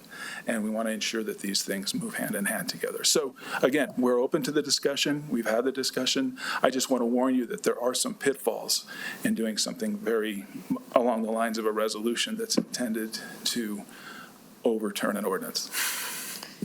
Madam Chair? Yes, Commissioner Quesada. So after, having a discussion and listening to Mr. Grade, yeah, I mean, I don't need to move this forward. I'm satisfied with the discussion, and I'm satisfied with the processes. I was just felt that, you know, we needed to discuss this, get this out in the open, to make sure that we were all okay. And I'm okay with what Mr. Grade has just told us. You know, there's no reason to move this forward unless they're willing to, you know, amend it to where it fits more about how we keep the master plan in place. Because, you know, one of the things I have fought for is to keep a master plan. And like I said, I've drugged myself through the mud, or I've been drugged through the mud, standing strong to a master plan and keeping a master plan in place. So after this discussion, I don't really have the desire to move it forward to the next meeting. You know, I appreciate the discussion and for giving us the information that we needed, and that the public will now know the information that we need as we move forward. Thank you, Madam Chair. Thank you. And so we will move on, and I'm going to, again, set a little bit of a roadmap. We're going to announce the next commission meeting. We'll take a 15-minute recess just so that we can have a short bio break. Hopefully you can too. And then we'll be back to move on to item 13, which is the appointment of Senate District 26. So I'm going to now announce the next commission meeting will be Tuesday, December 13th, 2022, administrative meeting at 5 p.m. here in Ken Sanchez Chambers. We will now take a 15-minute recess and return at 7:05.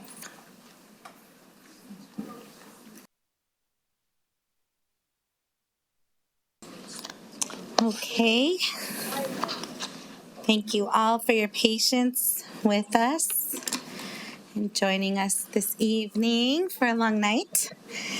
I want to share again the brief roadmap. For those who might be newly joining us, we concluded our regular Bernalillo County Commission administrative meeting and took a brief 15-minute recess. We will now begin with the appointment of Senate District 26, the appointment process with the public comment. Madam Chair, I just wanted a point of clarification. Yes. I know that Julia, and I talked with you earlier, Julie, about this. When I would move these items I talked to you about, do I do them now, Julianne, or after public comment? Madam Chair, Commissioner O'Malley, it's at your discretion on when you want to make that motion. It probably is appropriate to do so before public comment. Okay. Thank you. Yes, I wanted to bring up that I believe that Commissioner Piscotti should recuse herself, and I'm going to say why. It's on the record that she accepted a $5,000 in-kind contribution from Vanessa Alarid, which is the wife of Representative Mo Maestas, who is one of the nominees. It's basically Section 130H2 that there is a limit of $1,000 for a code of conduct in the code of conduct for political contribution. Under this, I believe Ms. Alarid is a restricted donor because she was paid by Western Albuquerque Land Holdings to lobby the county, and she is seeking an official action of the county under Code 2-129. The Code of Conduct classifies a political donation over $1,000 from a restricted donor as a gift.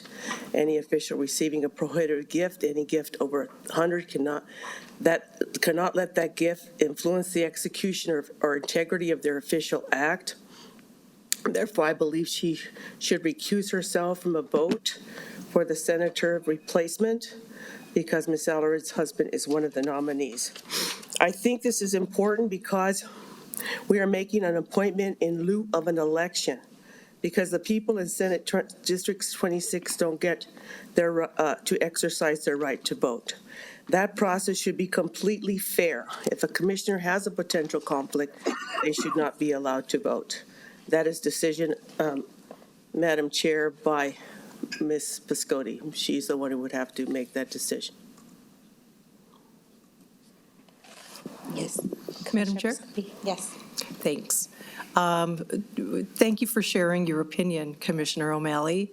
Vanessa Ellery is not the candidate here, it's her husband, and so he has never given me one thin dime, and I've only spoken to him just a handful of times. I've spoken to all the candidates, all the applicants in this process. He was one of them. But other than that, I have no other relationship with Representative Maestas. So there is no conflict of interest there. And also, this is not a quasi-judicial proceeding. This is an appointment. And so I feel no need to recuse myself. And anything about that donation will, information will come out. This isn't the time or place to discuss it. There's due process, and so the task at hand is to do the appointment.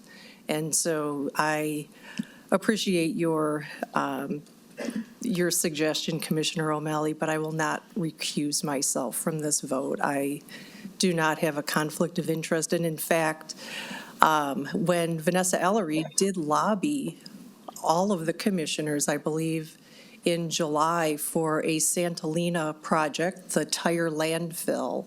I did not attend that meeting, and yet all the other commissioners voted in favor of the Santolina tire landfill. I did not even attend that meeting, so I did not vote for that. So you have very scant evidence that I have any conflict of interest in this, so therefore I will not recuse myself. Thank you. Thank you, Madam Chair. So I would like to, there was a ethics violation that was filed on Thursday. The hearing will be on December 2nd. This is an ethics violation that Commissioner Piscotti did violate the County Code of Ethics regarding this contribution. And again, it will be on December 2nd. So I'm going to move that we defer this appointment until after that meeting. I can second that. I think,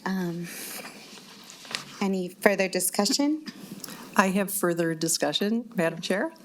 That meeting on December 2nd is a preliminary hearing, and in this country, we do hold that people are innocent until proven guilty, and so I will be presenting evidence myself and find out more about the charges. A charge is not, and an accusation is not something that sticks until it goes through a hearing and a trial. You know this, you all know this.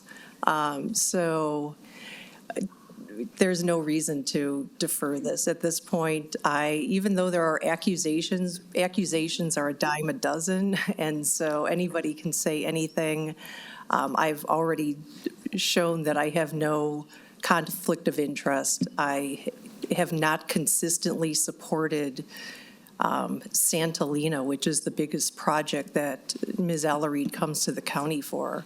In fact, I'll just say it, I've been a part of lawsuits from both Santolina and the New Mexico Environmental Law Center, and I have prevailed in both of those, with the judge saying, in fact, complimenting me on my diligence in how I analyze and do respect quasi-judicial process. So if a judge has actually ruled that I had no conflict of interest, then I think that has been adjudicated, and that is quite good evidence that I can separate out,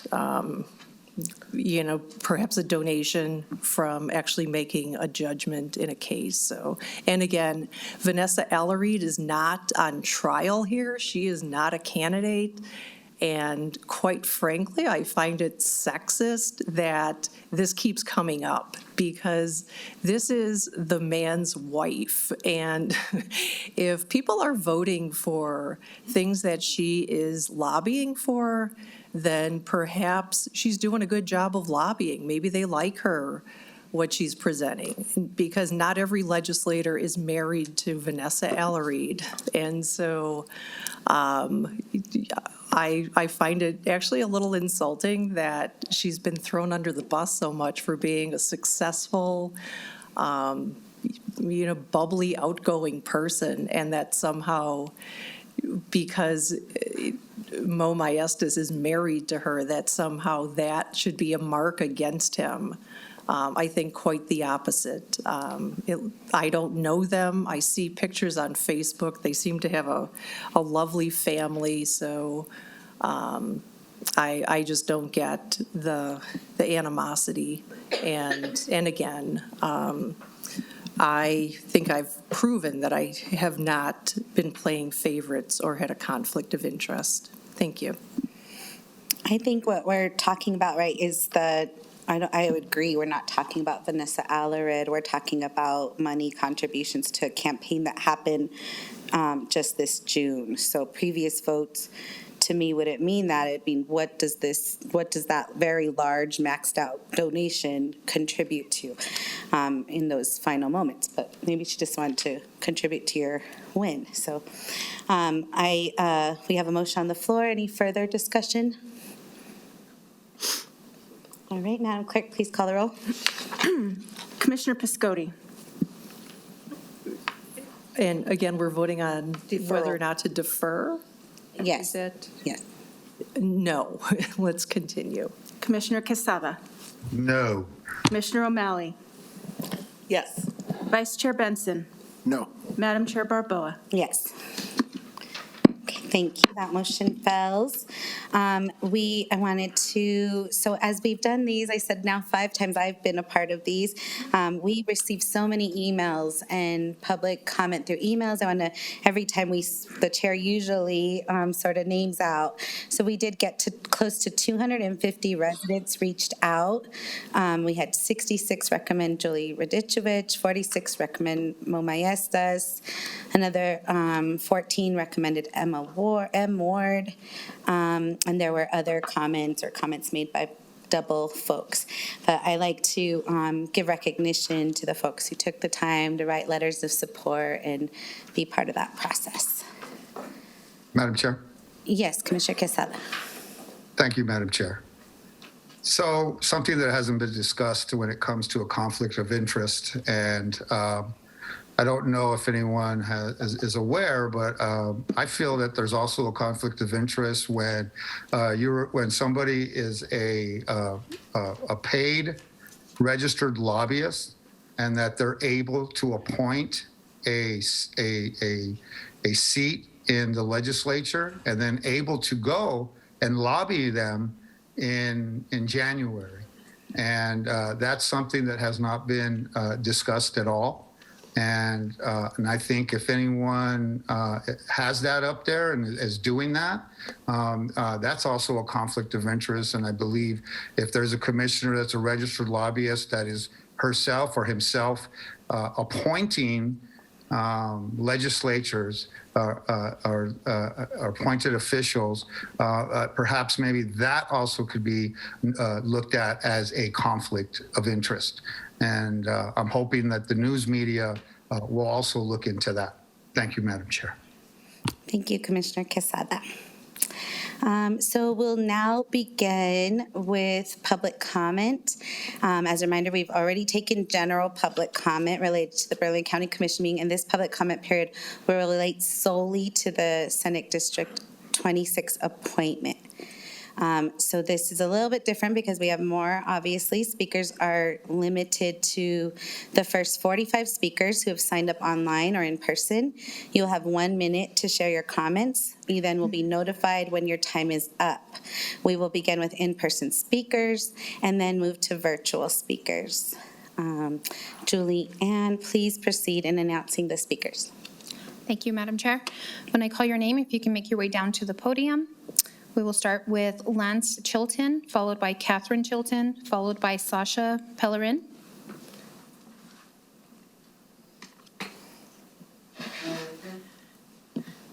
Good evening, Madam Chair and Commissioners. I'm Kathy Chilton. I've lived in Bernalillo County 48 years as a teacher and artist, and my husband Lance will speak with me. He served as a pediatrician in this county for 43 years. We are pleased that there are good candidates for this position, and we would like to speak of one that we feel is outstanding.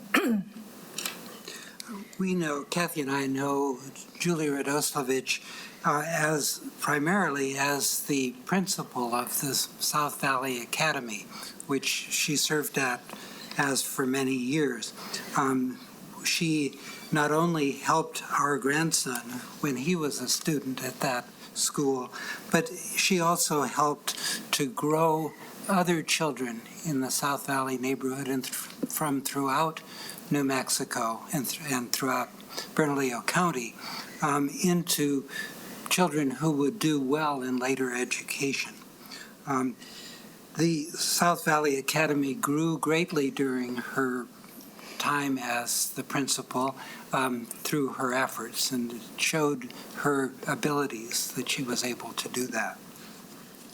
Her leadership is in a variety of areas in education, in healthcare, neighborhood service, parks, and immigrant justice, and that service has been remarkable. Speaking personally for Kathy and me, we'd like to note that Ms. Radoslavich showed her concern for children not yet in school by being the first to support a program that we and others started to deliver monthly free books to preschool children through the Dolly Parton Imagination Library. We feel that Julie Radoslavich would be the best qualified to serve in the State Senate representing District 26, and we would be lucky to have her in the State Senate. Thank you. Thank you for your time. Sasha Pellerin, followed by Sandra Ortzman, followed by Marla Painter. Thank you, Sasha. Go ahead. Thank you. Madam Chair, members of the Commission, my name is Sasha Pellerin, and I'm a former activist and educator and also a former student of Julie Radoslavich. I'm here to support her appointment to Senate District 26. It's no question that Julie is qualified for this. If you look at her resume, it's very obvious. But what I would like to focus on this afternoon is the unteachable leadership skills and qualities, and as well as the unique experiences that make Julie qualified for this position. I think back to my senior year in high school at South Valley Academy as one of her students when she danced polka with one of my close friends. So for those of you who are wondering, Radoslavich is not a traditional New Mexican name, and it's not part of our South Valley community, at least until her family settled there a few generations ago. Polka is a tradition she shared with our school community, along with other things like baking cookies with things that we had never heard of, ingredients that were new to us, and bringing things like crepes to some of our events. It's her ability to add levity to learning and collaboration that will make her a great candidate for this position, her true joy in building community through shared experience, and her commitment to agency for people in the South Valley and the southwest side of town. Thank you. Thank you. I have to ask, because we have a lot of people, to please stick to the minute and close up tightly if you need to. Thank you, Ms. Sandra Ortzman. Thank you, Madam Chair and fellow commissioners. My name is Sandra Ortzman, and I'm very excited to be here to ask you to vote for Julie Radoslavich to fill the vacant seat, Senate District 26 seat. I stand here today representing myself as an engaged community member, small business owner, and mother of small children. But I've had the pleasure of working closely with Julie for many years through many different community organizations, all focused on strengthening community and education advocacy, including fundraising for the South Valley Academy, which you know she led for many years. When Commissioner Quesada spoke about solar energy, I was reminded that Julie converted SVA facilities to have solar panels to save money on monthly payments for the school, but also to support the planet. More recently, volunteering our time together to support adult education opportunities for immigrants. Julie is the kind of leader that we need. She knows and loves her community and is an extremely creative thinker. From our shared work, two things that stand out to me about Julie are, one, her follow-through. Julie does what she says she's going to do. And two, she knows how to collaborate. She gets along with others, she leverages her networks, she's a team player, and she believes in the power of collective action, the things that can happen when we work together, and that is what we need in our Senate. So, thank you. Thank you. Marla Painter, followed by Adrian Martinez, followed by Shelley Roberts. Thank you, Commissioners. Chairwoman. My name is Marla Painter. I live in the South Valley, the southern part of the county. And to begin with, I just have to say that I, too, Commissioner Piscotti, am shocked, saddened, and offended by the way this process has rolled out. The fact that we have to go through IPRA to get the names of the candidates for you to appoint is unbelievable to me in a democratic society. Apart from that, I'm here to support Julie Radoslavich. She is an outstanding member of this community. She reaches out to everybody, knows how this place works, and has always been a stellar member, and is politically educated, savvy, understands the process, and isn't prejudiced, and hasn't been an official for years with all of the stuff that goes along with being that. So I encourage you to appoint Julie. Thank you. Thank you, Ms. Painter. Yes, Adrian Martinez. Good evening, distinguished commission. My name is Adrian Martinez, and I'm a teacher at South Valley Academy. I'm here to advocate for Julie Radoslavich to be appointed to fill the vacancy for SD 26. I have known Julie for 15 years, where I worked with her at South Valley Academy. She was a fellow teacher. She then advanced to administration, and she ultimately became the school's director. She served in that position in a very effective way. Working with teachers, students, and families is not an easy thing to do, but she was able to successfully accomplish this for a number of years. Julie left that position because she wanted to take care and spend more time with her mother. She was dedicated to her mother, and I'm sure it was a great comfort and help to her mom during her final years. Julie understands the meaning of family. This is evident in her dedication to her school, as to her school and her community families. Julie is a very smart, dedicated, and organized professional. She is thoughtful in her processes and meetings in both groups and individually. She's a great planner, very organized, and a great listener. Thank you. This is why I'm advocating for her today. Thank you for your time, Madam Chair and Commission members. Thank you, Mr. Martinez. Short minute. Speed reading. Good evening, Madam Chair and Commissioners. I'm Shelley Roberts, and I join you tonight to shine a spotlight on Julie Radoslavich, who I have known from her first day of teaching to her retirement. And it's been a career that has just been devoted to not only building a school in the South Valley, but she has grown so many networks to address educational and economic inequality. So I'm going to give two examples. Her first assignment was to design a 4-year service learning program to nurture civic engagement and job readiness. And today, students every Thursday afternoon go throughout the community working in schools, nonprofits, exploring opportunities for careers. They do capstone community action projects, and they benefit from workforce training through paid internships. And her very last assignment was to serve on the governor's teacher evaluation task force.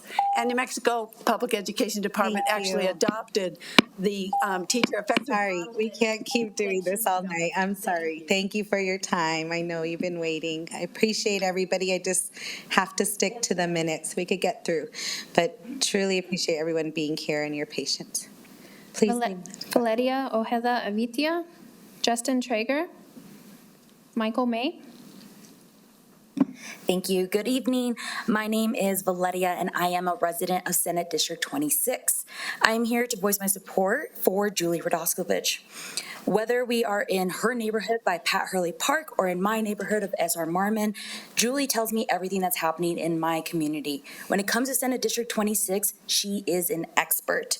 She's always telling me about how passionate she is about education, and she has a proven track record supporting New Mexico's youth, whether it's through job readiness programs or through graduation. I ask you today to fully consider her application. She would be an excellent representative for my community, and I know that she has a proven track record for standing up for everyone in the community. So with that, I thank you for taking her application into full consideration and giving her a fair shot at this, because I know that she would be an excellent representative and a great member to just stand up for all of us. So thank you in advance. Thank you. Mr. Justin Traeger. Madam Chair, Vice Chair, Commissioners, my name is Justin Traeger. I am speaking today to ask you to vote for Julie Radoslovich for Senate District 26. I stand here today not to diminish the other candidates or get into politics. I have appreciation and respect for what Representative Maestas has done for the residents of New Mexico. However, I am here to advocate that you take advantage of this opportunity to bring a fresh, new voice, informed, compassionate voice to the New Mexico legislature. Julie's life exemplifies a commitment to service and give back to her native community.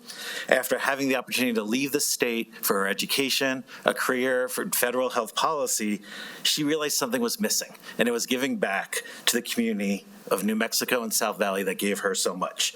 She returned to become a first-year teacher at South Valley Academy, where we were co-workers, because she thought the best way she could contribute was to give back to what she does so much. Even after retiring, she still wants to be of use. I'm asking you to bring a new thoughtful voice, informed, hardworking voice, and servant leader. Doesn't need to be an either or, it can be a yes and. Thank you. Michael May, followed by Layla Rogers, followed by Ona Porter. Madam Chair, Commissioners, my name is Mike May. I'm the Director of Workforce Learning at Future Focused Education, where I create paid internships for underserved youth in the community.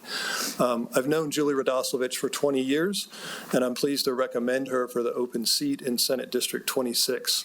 I'd like to share just 3 characteristics that stand out to me that recommend her for this role. First of all, as has been mentioned, she's a natural collaborator, committed to community engagement and serving underserved and vulnerable communities in Albuquerque and the South Valley. Her years as teaching and leading South Valley are emblematic and proof of that. She's also an innovator, understands the value of economic development. A few years ago, she used a Kellogg grant to create a workforce training program and paid internships for South Valley alumni. And finally, she's passionate and understands the needs of her community and is adept at working with people from diverse backgrounds to get things done. Thanks for your time. Thank you. Stephen Michael, wake up! Good evening, Madam Chair and Commissioners. My name is Lilia Rogers Valenzuela. Before I begin with my comments, I want to ask all of Julie Rad's supporters to please stand.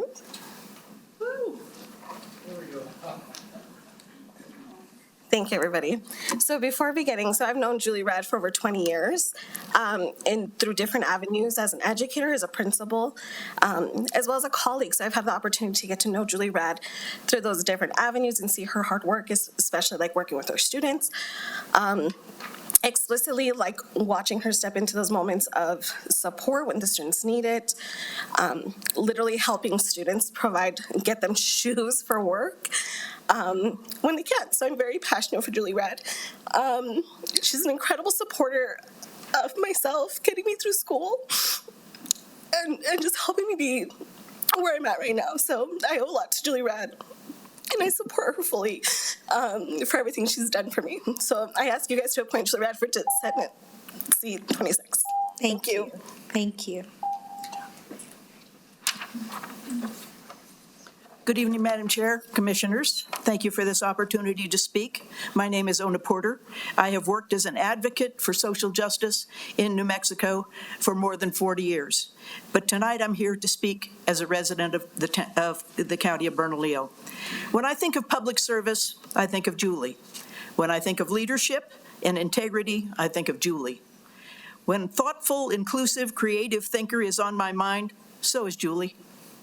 Having partnered with her in efforts to transform opportunities available to South Valley residents, her community-centric filter for decision-making surfaced as a profound understanding of this fact. Children, their families, communities, and businesses thrive together. Understanding that the promise of America belongs to all of us, her values, beliefs, and determination for justice in a challenging system will not be compromised. Will yours, as you consider her appointment tonight? I hope not. Thank you, Ms. Porter. Sally Ellis, followed by Sara Samani, followed by Elaine Hebard.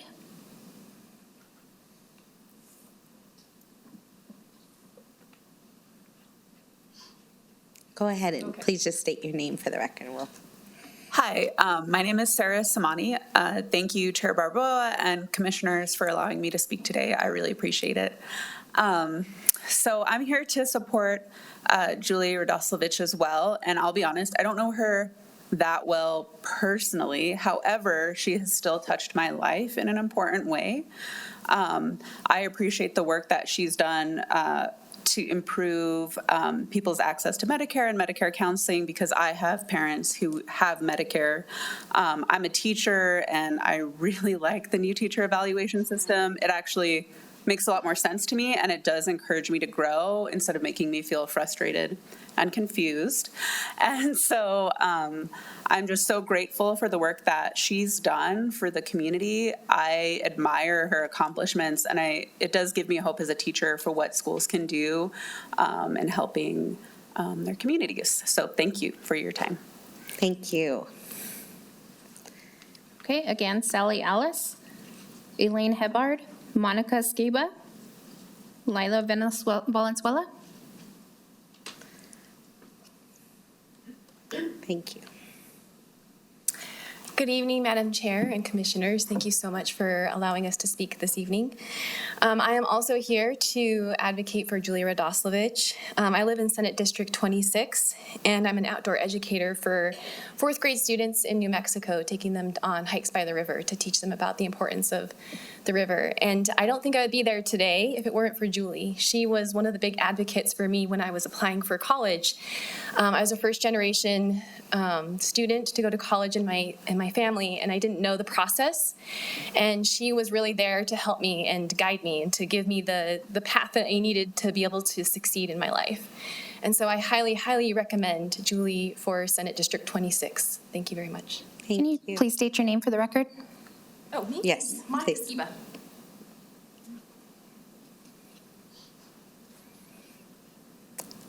Devontae Watson. Barbara Baca.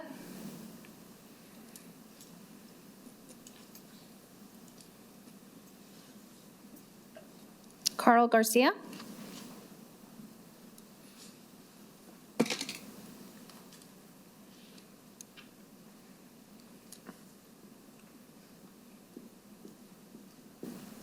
Sorry, I guess I took the long way around. My name is Barbara Baca. I live on the west side of Bernalillo County and in Senate District 26.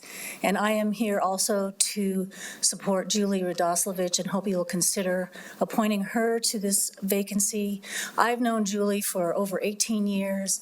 She is a true community leader in our community of Pat Hurley, also, as you've heard, from the South Valley Academy in the South Valley. And she just is a bright and shining light on the west side.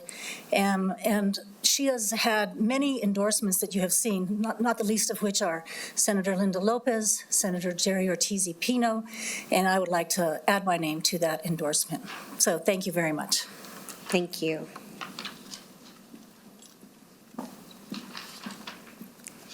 Good evening. Can you hear me? Yes. Madam Chair, Vice Chair, Commissioners, my name is Carl Garcia. I'm a lifelong resident of Albuquerque and a resident now of District 26. I'm here to speak in support of Representative Antonio Mo Maestas. I've been a constituent of Representative Maesta since 2007. That was when I approached him with the idea of implementing financial literacy in New Mexico high schools. He listened to the idea, turned it into a bill, and which was unanimously passed and became law. The bill has impacted many of New Mexico's students and will continue to positively impact New Mexico students into the future. He has represented his district extremely well and is a champion of human rights, civil rights, education, youth development, seniors, capital improvement projects, and economic development. He has performed his duty as a true professional and has exceeded above and beyond what is required of him. He's a proven leader, and I'm going to just cut it there for you. Thank you for your time. Thank you for your time. Madam Chair, our last speaker is participating via Zoom, Ms. Yolanda Bolivar.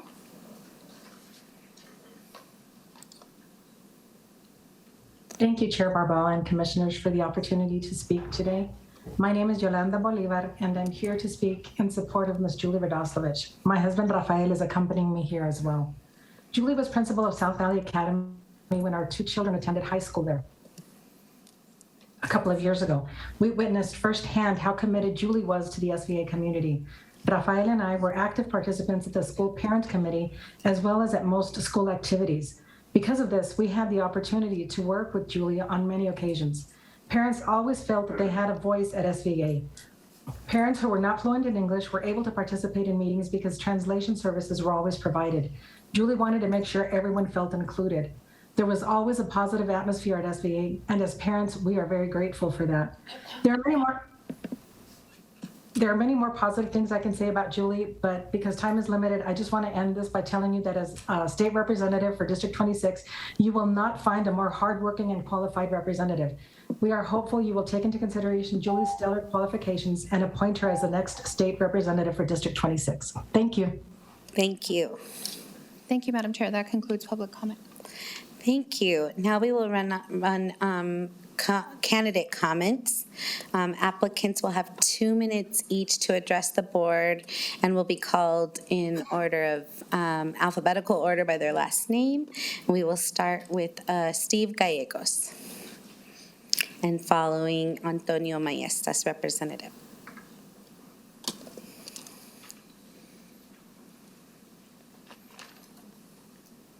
Hello, everyone.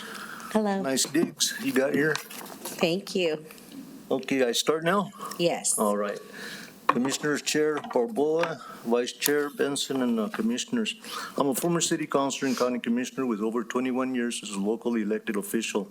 I have extensive experience serving constituents in our community and want to use my background and knowledge to help citizens of Senate District 26. As a city councilor, I am credited with saving the old Albuquerque High School and building the South Broadway Cultural Center. Another initiative was the before and after school programs for less children. I supported the Alamos Neighborhood Improvements and Community Center. I developed a process for the quality of life tax that resulted in the Children's Museum, the Botanical Gardens, the Aquatic Park, the Balloon Museum, additional open space acquisitions, and Tingley Beach improvements. As a county commissioner, we initiated the Care Campus, used to be called MATS. We also built the Metropolitan Detention Center, the district courthouse, and the district attorney offices. A personal victory was getting the Isleta Boulevard paved after many years of neglect. I also started the Albuquerque-Bernalillo County Water Utility Authority so that citizens in the unincorporated parts of Bernalillo County would have a voice in their water policy and rates. After leaving elected office, I started the Criminal Justice Coordinating Council, and I have remained active with Bernalillo County's behavioral health initiatives. I was a founding board member of the Gordon Bernal Charter School at the Bernalillo County Metropolitan Detention Center. As a former Sergeant at Arms of the New Mexico State Senate in 1995 to 1997, I understand the legislative process and I'm ready to serve.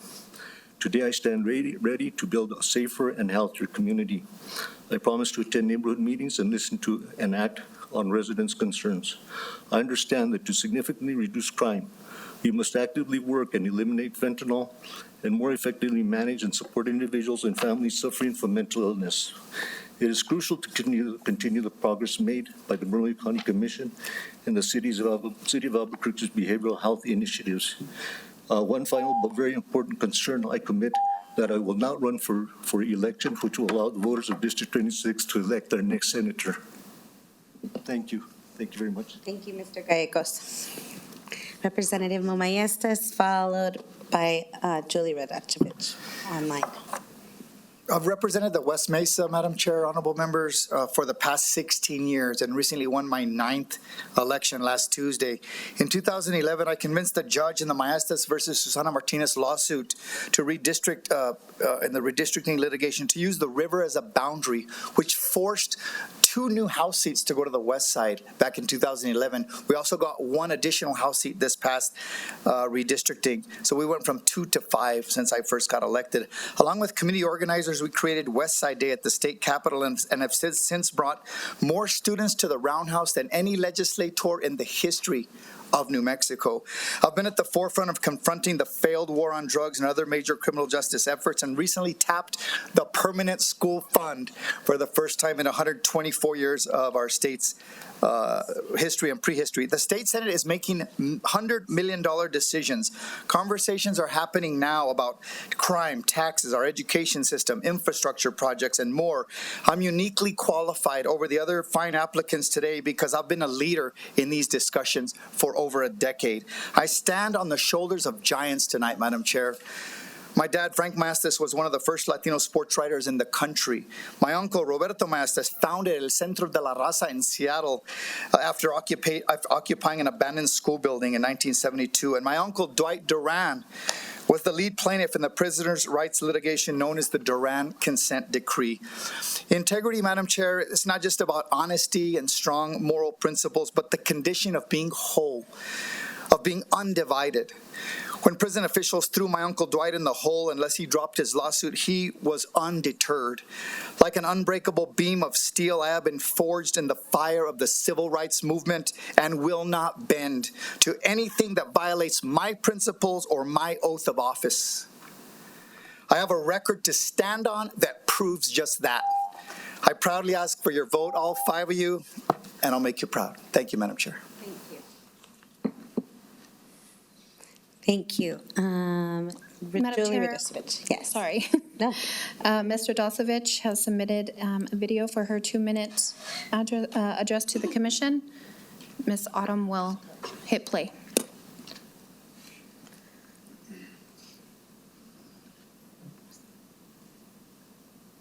Thank you, Autumn.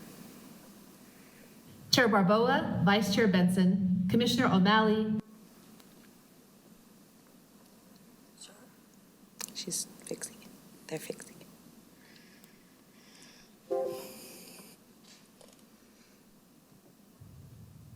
Chair Barboa, Vice Chair Benson, Commissioner O'Malley, Commissioner Quesada, and Commissioner Piscotti. My name is Julie Radoslovich, and I ask that you appoint me as State Senator for District 26. I stand here with the endorsement of more than 150 members of the community, including over 100 compelling letters sent to you in just 2 weeks. I have lived in District 26 for over 20 years. My father and mother brought up 12 children in our South Valley home. We had a family garden, raised rabbits and chickens, and studied at our long kitchen table. I offer unique experiences grounded in my lifetime commitment to public service and proven leadership. I have devoted 25 years to public service through government assistance, teaching, educational leadership, and extensive civic and community engagement. I offer District 26 a leadership record that documents broad collaboration to identify root causes of community problems and find solutions. I have built over 100 partnerships with community groups and foundations to open opportunities for youth and families, many of which serve populations in this Senate district. Working with statewide policymakers, I have secured millions of dollars for school and community improvements. I'm interested in growing workforce readiness, economic security of families, and reliable infrastructure for existing neighborhoods. This endeavor will be my first foray into politics, and I view that as a strength. With experience as a federal health policy analyst and principal at a highly successful 6-12 public school, I can jump in immediately and bring proven solutions to help families right now. I don't come with any special interest backing me, just my lifetime of experience growing up here and living through the same struggles that many of you live daily. Thank you for your consideration. I am the best candidate to serve District 26. Chair Barboa, Vice Chair Benson, Commissioner O'Malley, Commissioner Casava, and We Commissioner have next Piscotti. Dan Serrano and M. Ward after.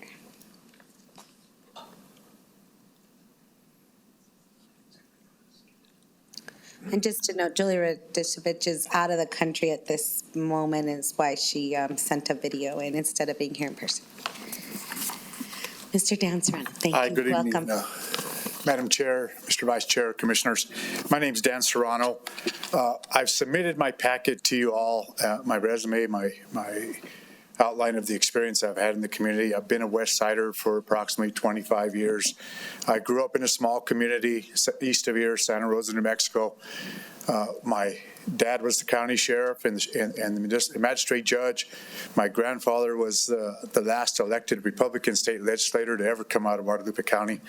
I think my great-grandchildren will still attest to him being the only Republican state legislator to come out of Guadalupe County when it comes their time to maybe do public service. I've been a public servant. I'm not a perfect servant like we all are, but I've been a public servant. My resume speaks for itself. I don't want to take the 2 minutes and go through it.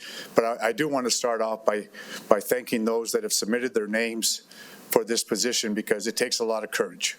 Whether you're elected or been in a neighborhood president or whatever you've done. I've taken it upon myself to try to teach my children and others that public service is a duty, because that's how I grew up. I put myself out, I've run for office, but I still got up the next day when I didn't win. The sun still came out, and I still got back up on the horse and did public service. You don't have to be an elected official to be a leader. That's the one thing I learned, and I think you all know that. My experience is diverse. Law enforcement, economic development. I founded the West Side Chamber of Commerce. I've coached for a number of years. I run a nonprofit for youth basketball. I'm the state AU basketball director. So I understand the issues. I understand that we shouldn't be competing with Mississippi or anyone for the bottom. That we have economic development needs to keep our children here. We need to take care of our youth, our elderly, education, law enforcement. I've used up my time, but I can go on, and I appreciate your consideration. Thank you. Thank you, Mr. Serrano. Yes, we have M. Ward, followed by Donald Wood.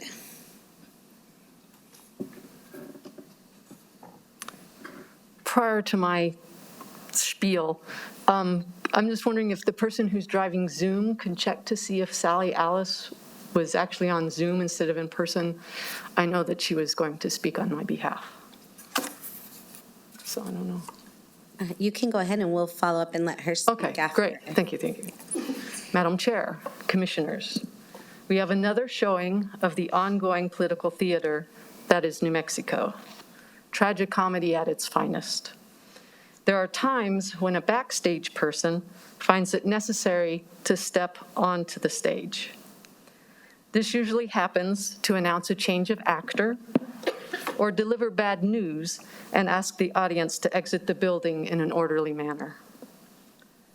I find myself in the position of stepping onto the stage and offering to fill a temporary role. I am highly capable, I am committed to the district, and perhaps most importantly, I care. I invite you to call for intermission because, frankly, some of the players need a timeout. We can then look forward to a second act of thoughtful governance, one that features the interests of District 26 residents and showcases protection of the show-stopping natural beauty on the west side. And we must bring down the curtain on backdoor deals and moneyed interests. I don't ask for your applause, but humbly request your vote of support to fill the vacancy in SD 26. Thank you. Thank you, Ms. Ward. Donald Wood, followed by Peter Zollinger.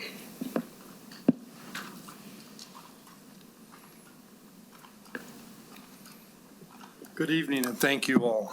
Good evening. My name's Donald Wood. I'm a resident of the West Side. I grew up on the West Side before I-40 even came through. I've seen the growth. I've seen the poverty on the West Side. The West Side now is Albuquerque's future, with nothing but expansion for industry. We have to learn as residents of District 26 to live with the industries that are coming in and protect our communities and make our neighborhoods safe again, safe and quiet, to where we all want to go home every day. As the South Valley and the schools on the West Side have always been neglected. I've been able to participate in youth sports from Los Lunas to Rio Rancho, and I've seen the schools and the facilities on the east side of Albuquerque are just amazing. Why can't we bring that to the West Side? My name is Donald Wood, and I want to thank you. Thank you for your time. Thank you for your time. I believe our last applicant is Peter Zollinger. Commissioners, I won't hide my primary purpose. I wish you to confirm Representative Antonio Mo Ballestas. And then I wish to be considered for his seat. Okay, Mo has done the work in our party to earn this. Not only does he have the knowledge, skills, abilities, but he has been in the trenches of what? The Democratic Party. Now, Mr. Zollinger, the time for public comment in support of applicants has finished. That's what I'm about to say, okay. Commissioner. As I say, I wish to succeed him in House District 16. Well, if that is open, then you can apply in that process. Yes. Okay. Okay. Now. Unless you would like to enter yourself as this, I'd like to ask you to. That is what I am about to do, Commissioner, please. Thank you. Okay. What have people done to earn this in this highly political, very partisan process? These two districts, there's no point in either of them in a Republican filing. I have plenty of witnesses in this room that this is something I know something about, something I know an awful lot about. Okay, what if you don't want Mo? That I wish you to consider me on the merits I have achieved, the knowledge, skills, abilities, and basically doing the grunt work for the Democratic Party, because this is democratic. I have walked its streets, admittedly for the partisan purpose of supporting Democrats, not only for the nomination petition signatures and the $5 qualifying contributions, but to get them to vote for Democrats.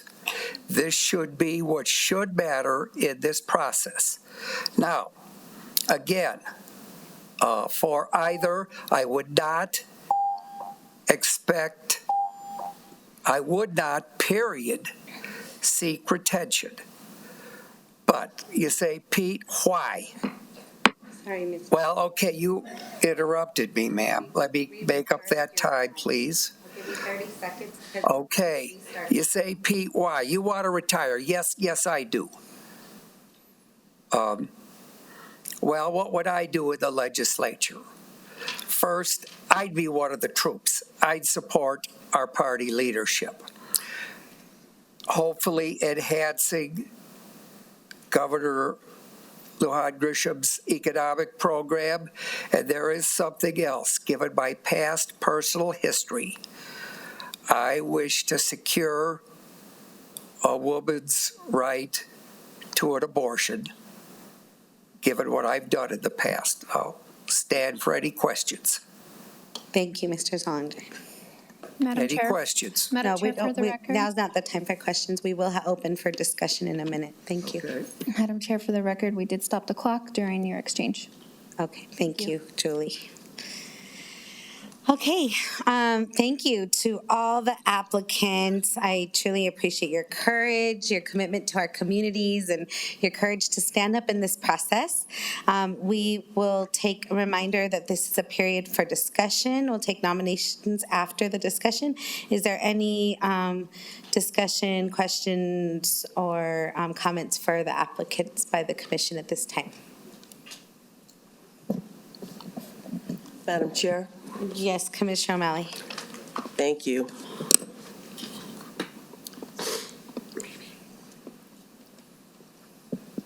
This has really been a year of orchestrated schemes, and I want to speak to that. A year ago, then Senator Jacob Candelaria made it clear that he was not going to seek re-election. That's when Representative Mo Maestas and he began, and I'll just call it a scheme in earnest, to get Mo appointed to Candelaria's seat so he could run as an incumbent and would not have to run for 2 years. This was evident in December of last year when this commission was at the end of our redistricting process, when at the last minute, with Commissioner Quesada's help, they made a last-minute move to create a new District 1. A West Side district that excluded half of the existing district, the North Valley where I reside. That was an attempt to control the legislative seats on that side. That did not go their way, so Quesada moved an amendment to take out the precinct where Commissioner-elect Barbara Baca lives on the west side. So she could not run for commission of District 1. Barbara's not been a fan of sprawl development, and she has concerns about the future of water. That failed too, obviously. Not to be discouraged, Commissioner Maestas and company tried to convince Senator Harold Pope. Harold Pope was approached, I don't know if it was directly by Representative Maestas, when the state legislature took up redistricting, to withdraw the boundaries of his Senate district so that Representative Maestas could be in Candelaria's district. Maestas decided not to run against Senator Pope. Senator Pope was having none of that, so Mo bought a house in Senator Candelaria's district.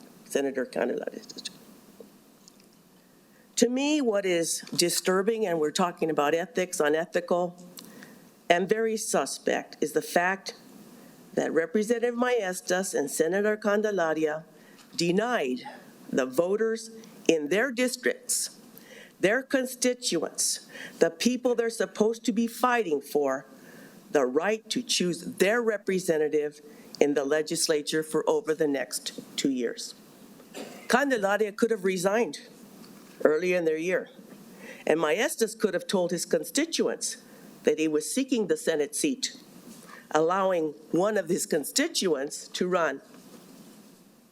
Instead, Maestas ends up running for a seat that he does not want. He's the only person on the ballot.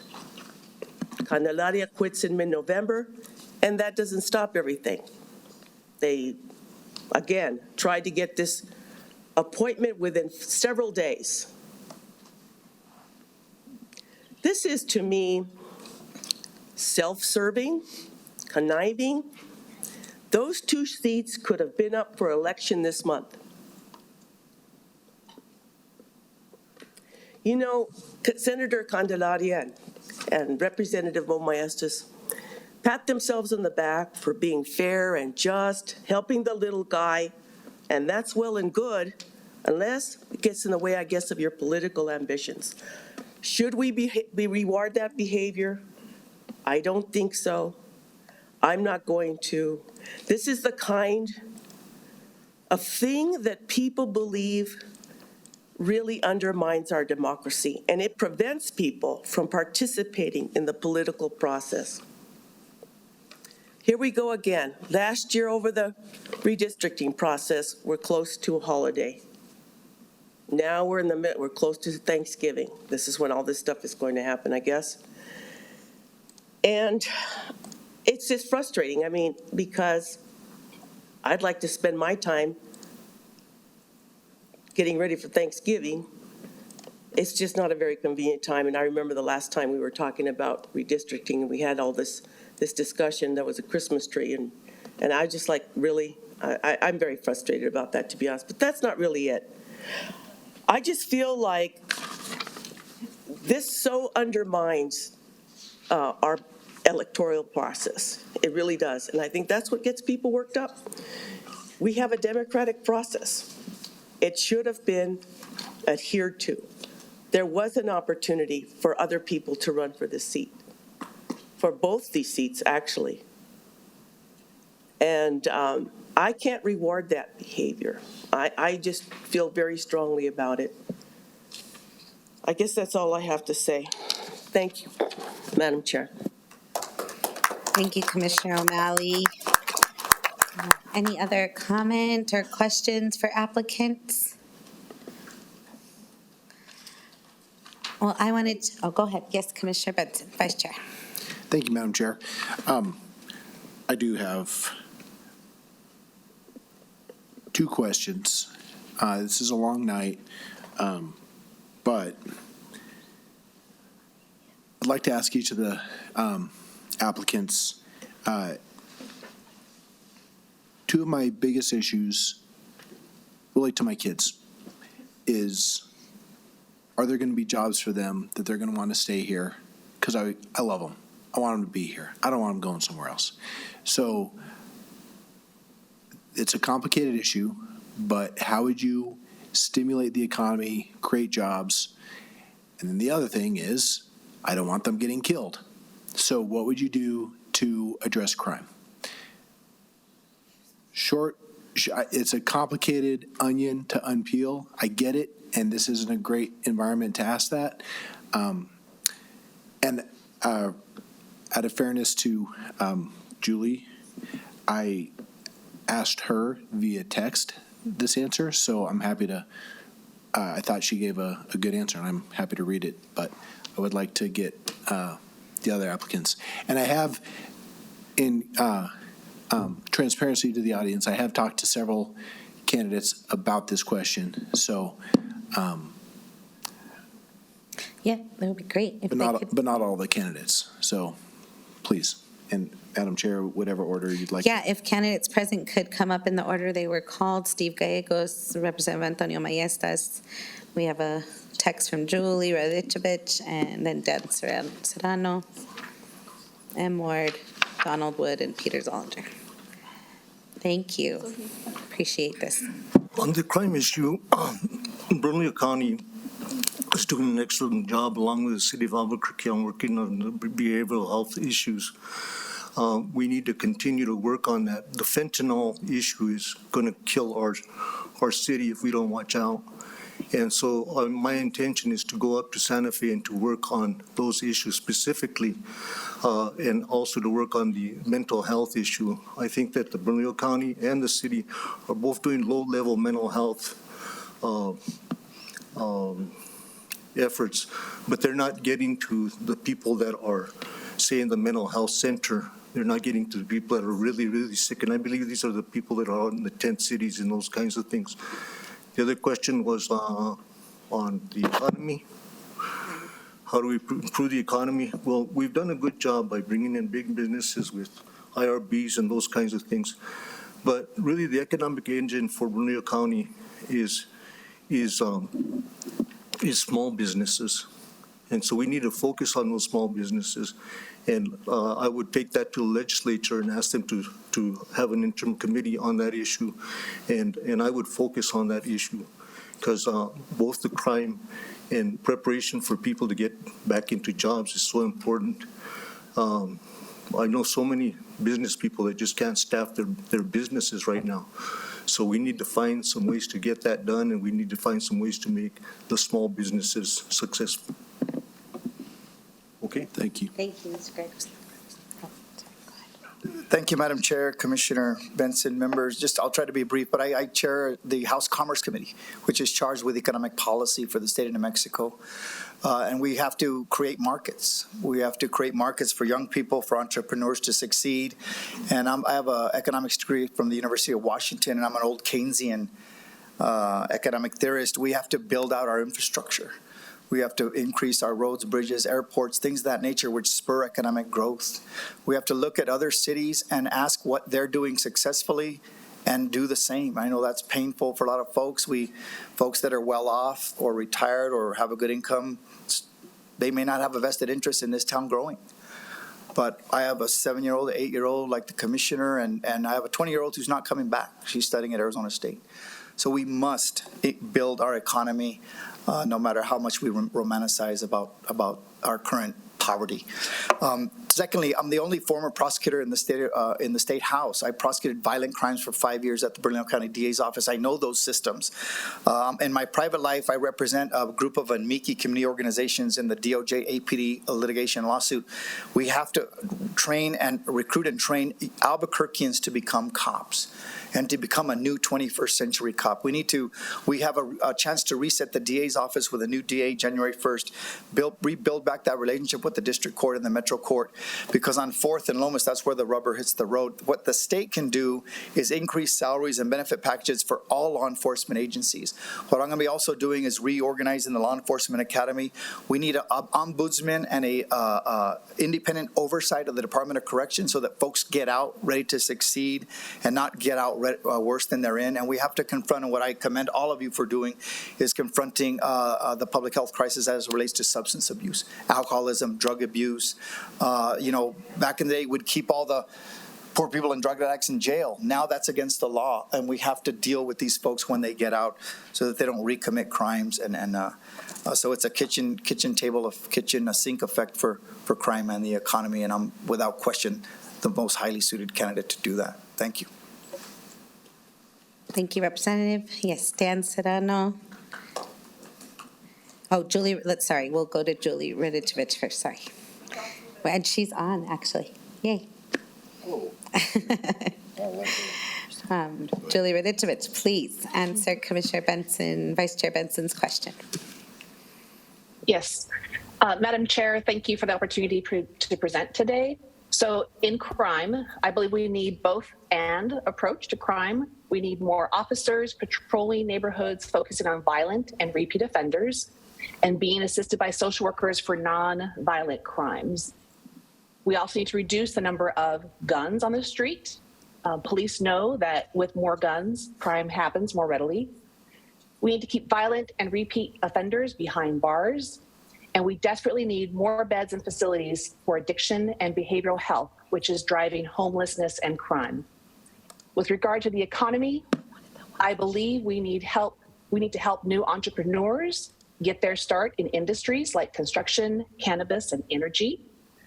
We need to urge the state to continue to cut the gross receipt tax, one of the state's most regressive taxes.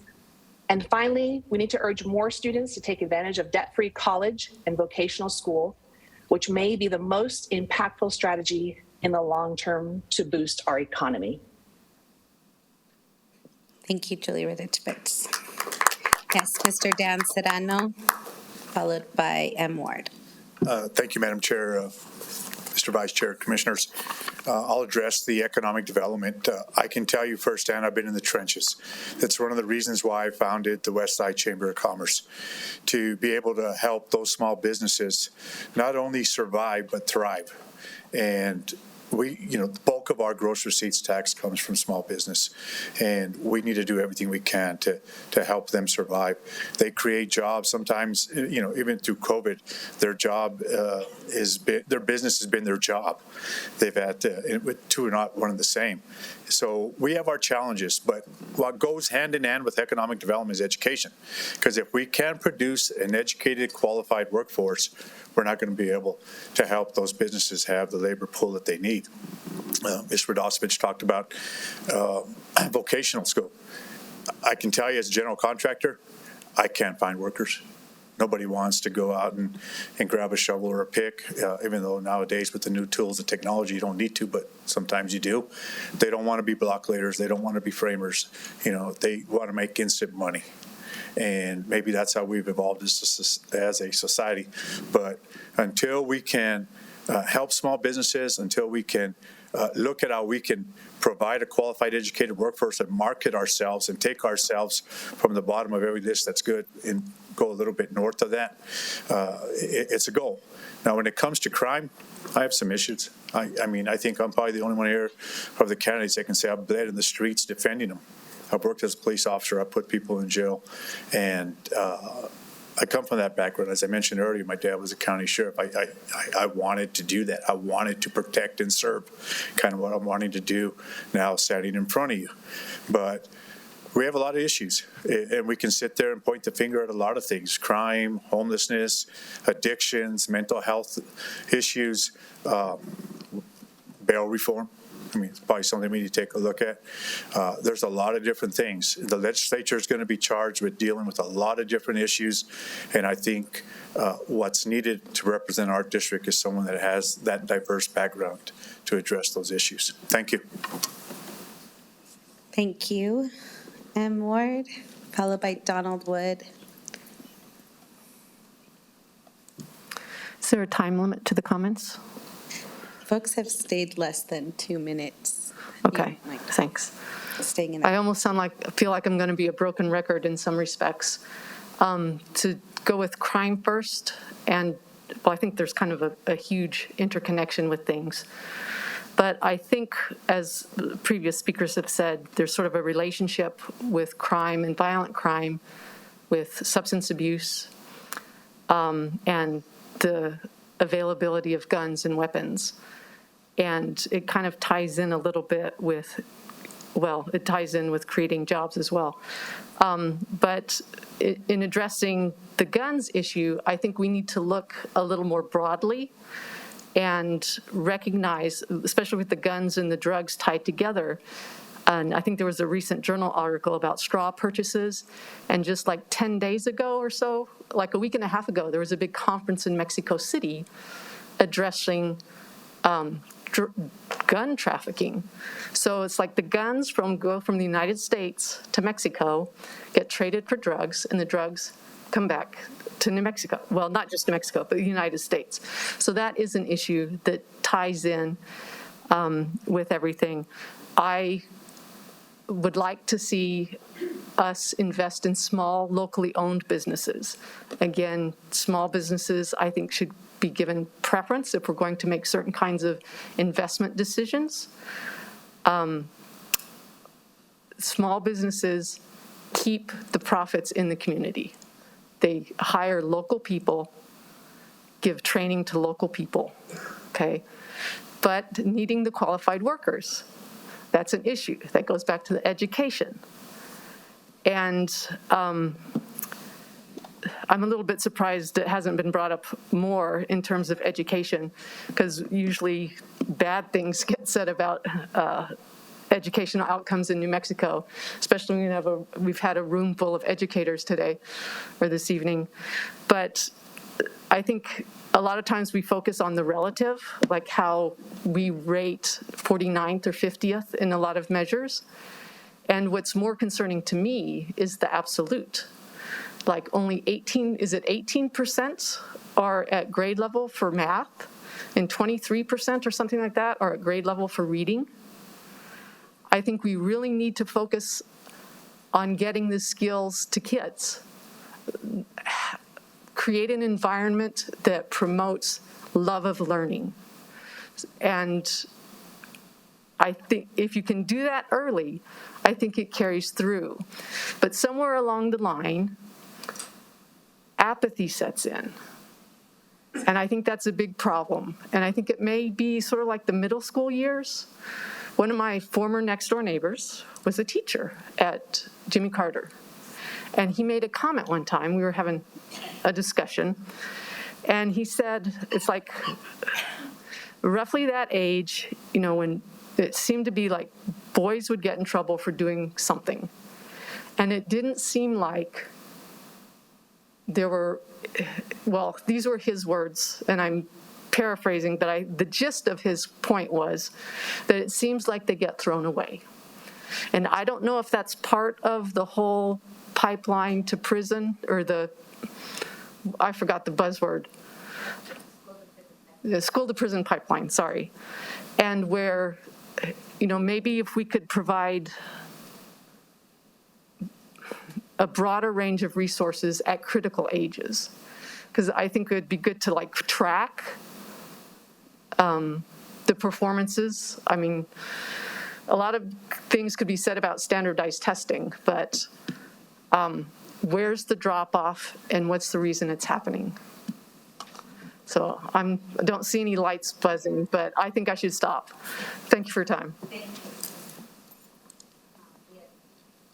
Donald Wood, followed by Peter Zollinger.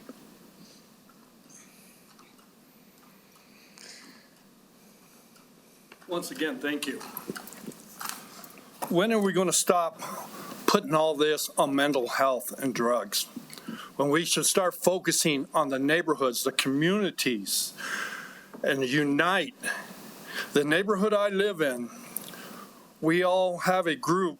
We're working with the young kids to find them jobs. If we see them lingering, we're working with them and their parents to help them find employment, to keep them off the drugs and off the streets.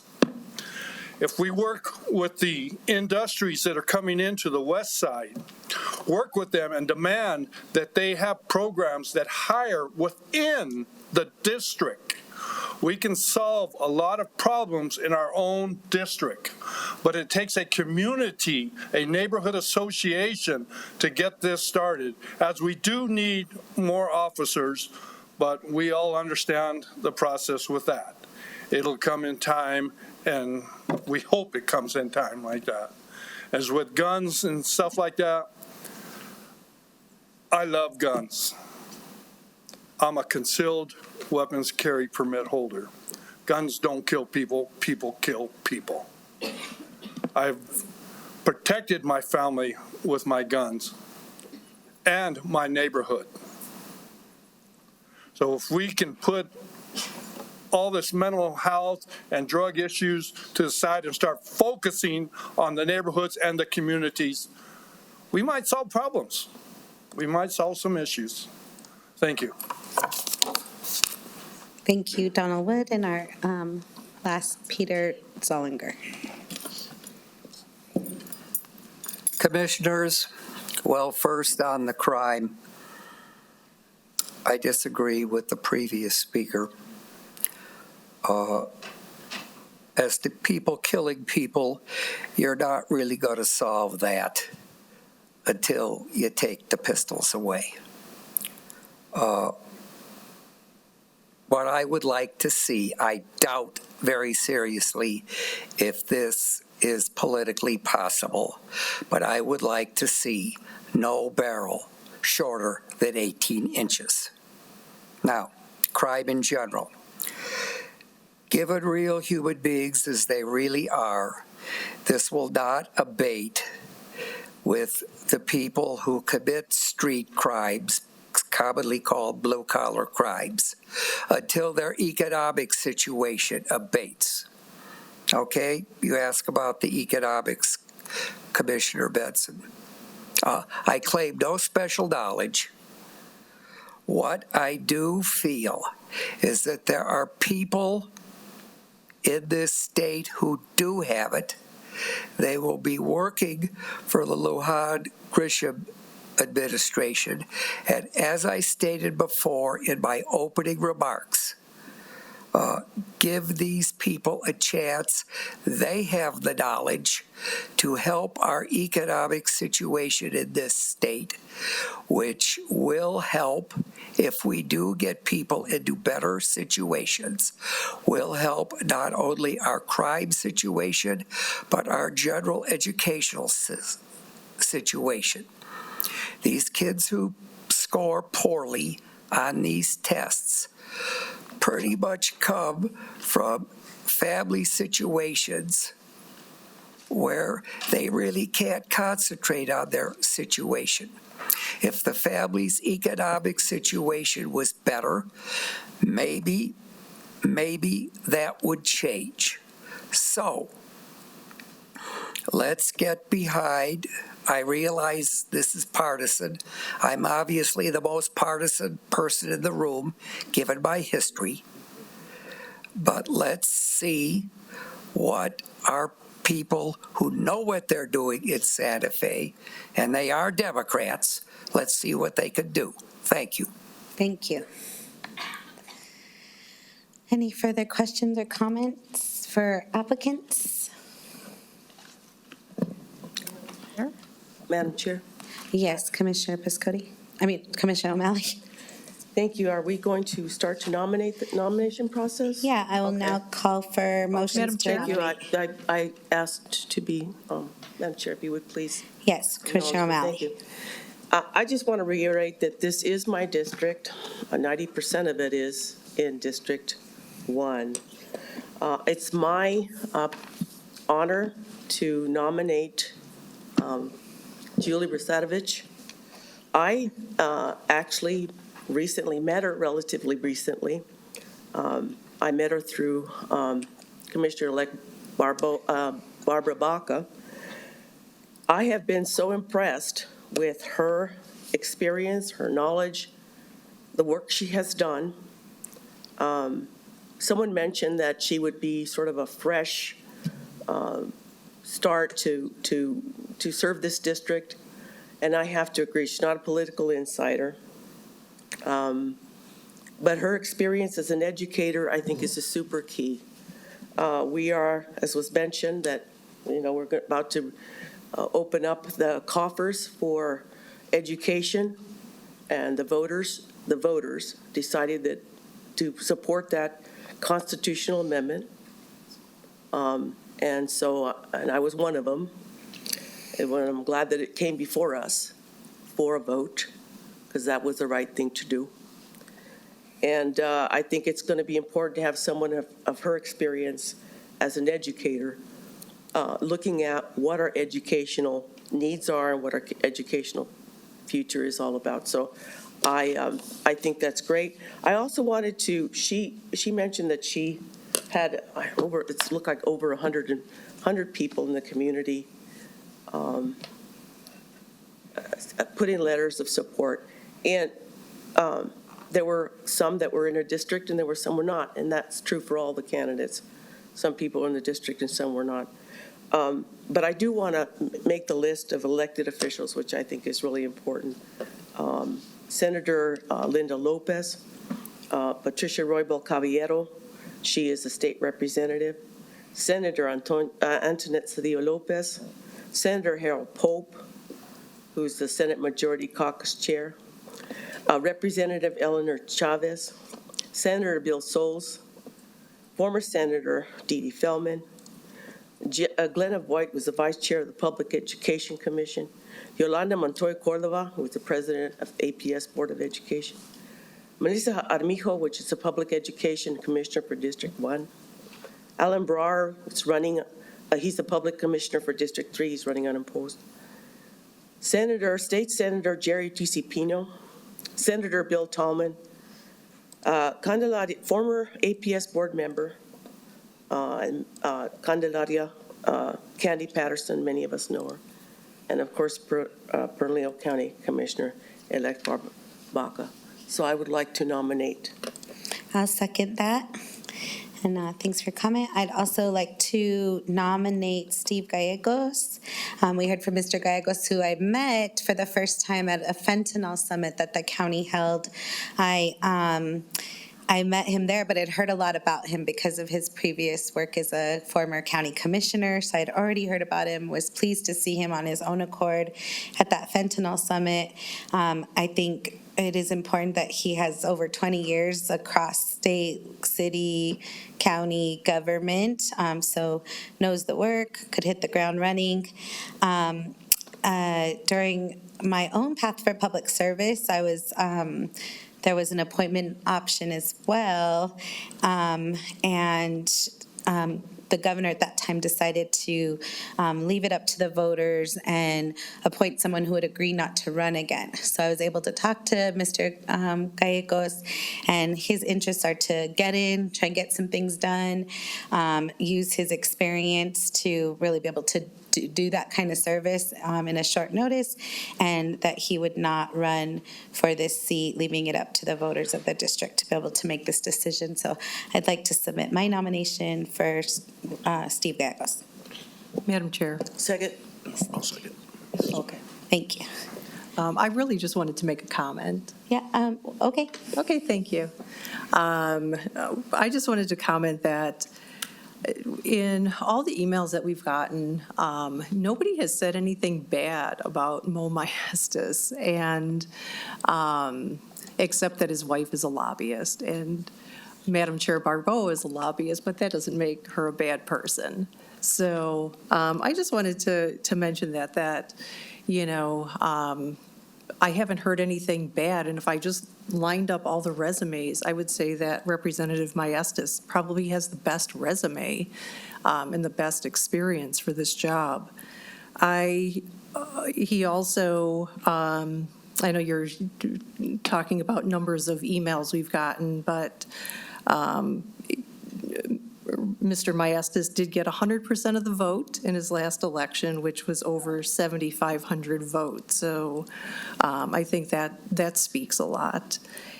I did call every applicant. I didn't get a hold of every applicant. One applicant who's here today didn't have a voicemail box set up yet. So I am sorry I didn't get to speak with everybody. I did want to say something. Julie Radosevich, I did call you today. I didn't hear back from you. There was something in the email that you sent that was reply all that I don't think you intended it to go to the commissioners, but there was something in that email that I found questionable, and I wanted to talk with you personally about that. So I won't mention it here, but I'll be supporting Mo Maestas, and I'm not making a nomination. I think that because it's Commissioner Quesada, he shares that district, I'll defer to him. Thank you. Madam Chair. Yes, Commissioner Quesada. Thank you, Madam Chair. Yes, I would like to nominate Representative Mo Maestas for this position.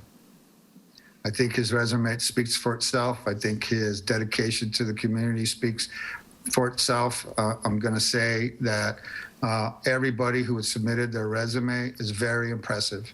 I've said this a bunch of times. This does not stop the political process.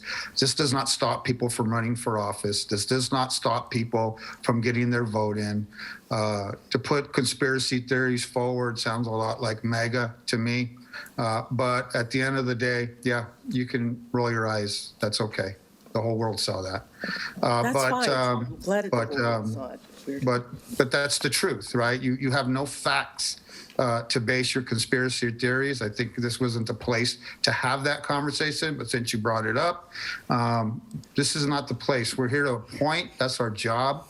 And we're here to look for the best possible candidate to fill that position. And in 2 years, the voters will have their say-so, whether they think that we did the right job or not. And I'm hoping that all the other candidates who have submitted their names, if they're truly serious about representing their district, that I'm looking forward to seeing their campaign coming up in 2 years. Thank you, Madam Chair. Thank you, Commissioner Quesada. Any other? Madam Chair? Yes. I would like to nominate M. Ward. I did get some actually really nice emails on your behalf, so I would like to put that nomination out. I'd second that. I want to second Commissioner Quesada's nomination. Oh, thank you. Second for Commissioner Quesada, Representative Maestas, and I second M. Ward. I received a lot of emails and positive, and from my district specifically, in support of M as well. I just would finally like to, we had a number of folks who, as it was mentioned, very qualified, and so I'd also like to nominate Dan Serrano. I'll second that. Thank you. Any other conversations? Awesome. Madam Chair. Yes, Commissioner Piscotti. Just in honor of all your service, Pete Zollinger, I'd like to nominate you. Thank you. And I have no conflict of interest with you because the first time I ran, every time I saw you, you would tell me, you're going to lose. And I'm like, not listening to you, Pete Zollinger. And then on election night, you were like, This last time, we're not going there, but Okay. on election night in 2018, you were like, I think you're winning. So thank you. Yeah, I'd like to also just make a comment to, so I did, Mr. Steve Gallegos, I nominated him. Also just to know that I was privileged to work with Julie Radicevich when she was principal of South Valley Academy, and I got to see her in her most, grittiest, creating a school. And I remember then it was these barracks mostly, not that pretty of a campus. And everyone, I encourage you to go check out South Valley Academy. It's beautiful campus with, you could just feel, it feels so warm. And at the time I used to work for community corrections for adjudicated youth. And so a lot of the youth that I worked with at YDI would get accepted to be into South Valley Academy. And I can't tell you how much success they had under that school. And of course, to all the teachers and staff that work there to make that a wonderful school. And last I'd say, yes, I've, as it was mentioned, that I am a registered lobbyist. I work for a nonprofit that has more recently gotten its C4 status, and I've worked with Representative Maestas and Senator Candelaria and others to do things such as repeal the 1969 ban on abortion. We've been able to secure health care affordability fund that brings in millions of dollars of recurring money for health care for New Mexico. So I don't work as a lobbyist with corporations or businesses. I get to work for a nonprofit and lead issues by the people. So there's a bit of a difference there. I just wanted to clear that since it was mentioned. And so I think we'll move on if there's not any other nominations. All right, we'll go to the first nomination was for Ms. Julie Radicevich. Madam Clerk, please call the roll. Commissioner Piscotti? No. Commissioner Quesada? No. Commissioner O'Malley? Yes. Vice Chair Benson? No, but I do want to say, Julie, I've been very impressed with your resume and the couple conversations we've had, and I look forward to seeing you some more. Madam Chair Barboa? Yes. Thank you. That nomination passed. Next, we'll move to. It fails. Did not pass, sorry. Yeah. Sorry, for clear, that nomination did not pass. Now we'll move on to Mr. Steve Gallegos. Madam Clerk, please call the roll. Commissioner Piscotti? No. Commissioner Quesada? No. Commissioner O'Malley? Yes. Vice Chair Benson?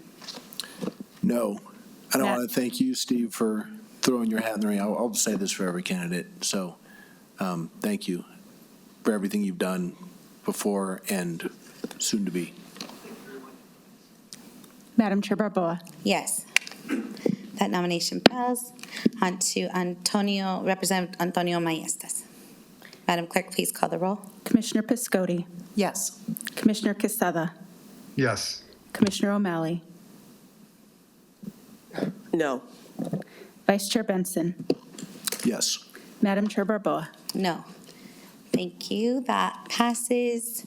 Representative Maestas has the votes needed to get the seat for Senate District 26.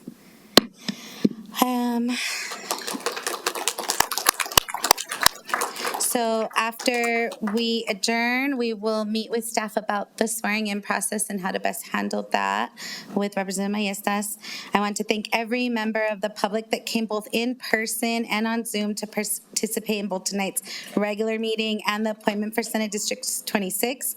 We've received hundreds of emails about this, and public participation is a crucial part of a healthy democracy. I encourage our constituents and neighbors to continue engaging with your county commission. Madam Chair, thank you Yes, very much, and I too want to thank all of the applicants and wish everyone a happy Thanksgiving. Thank you. Thank you. Agreed. Thank you all. Madam Chair. Thank you. And if there's no other business, this meeting is adjourned. Thank you. Madam Chair.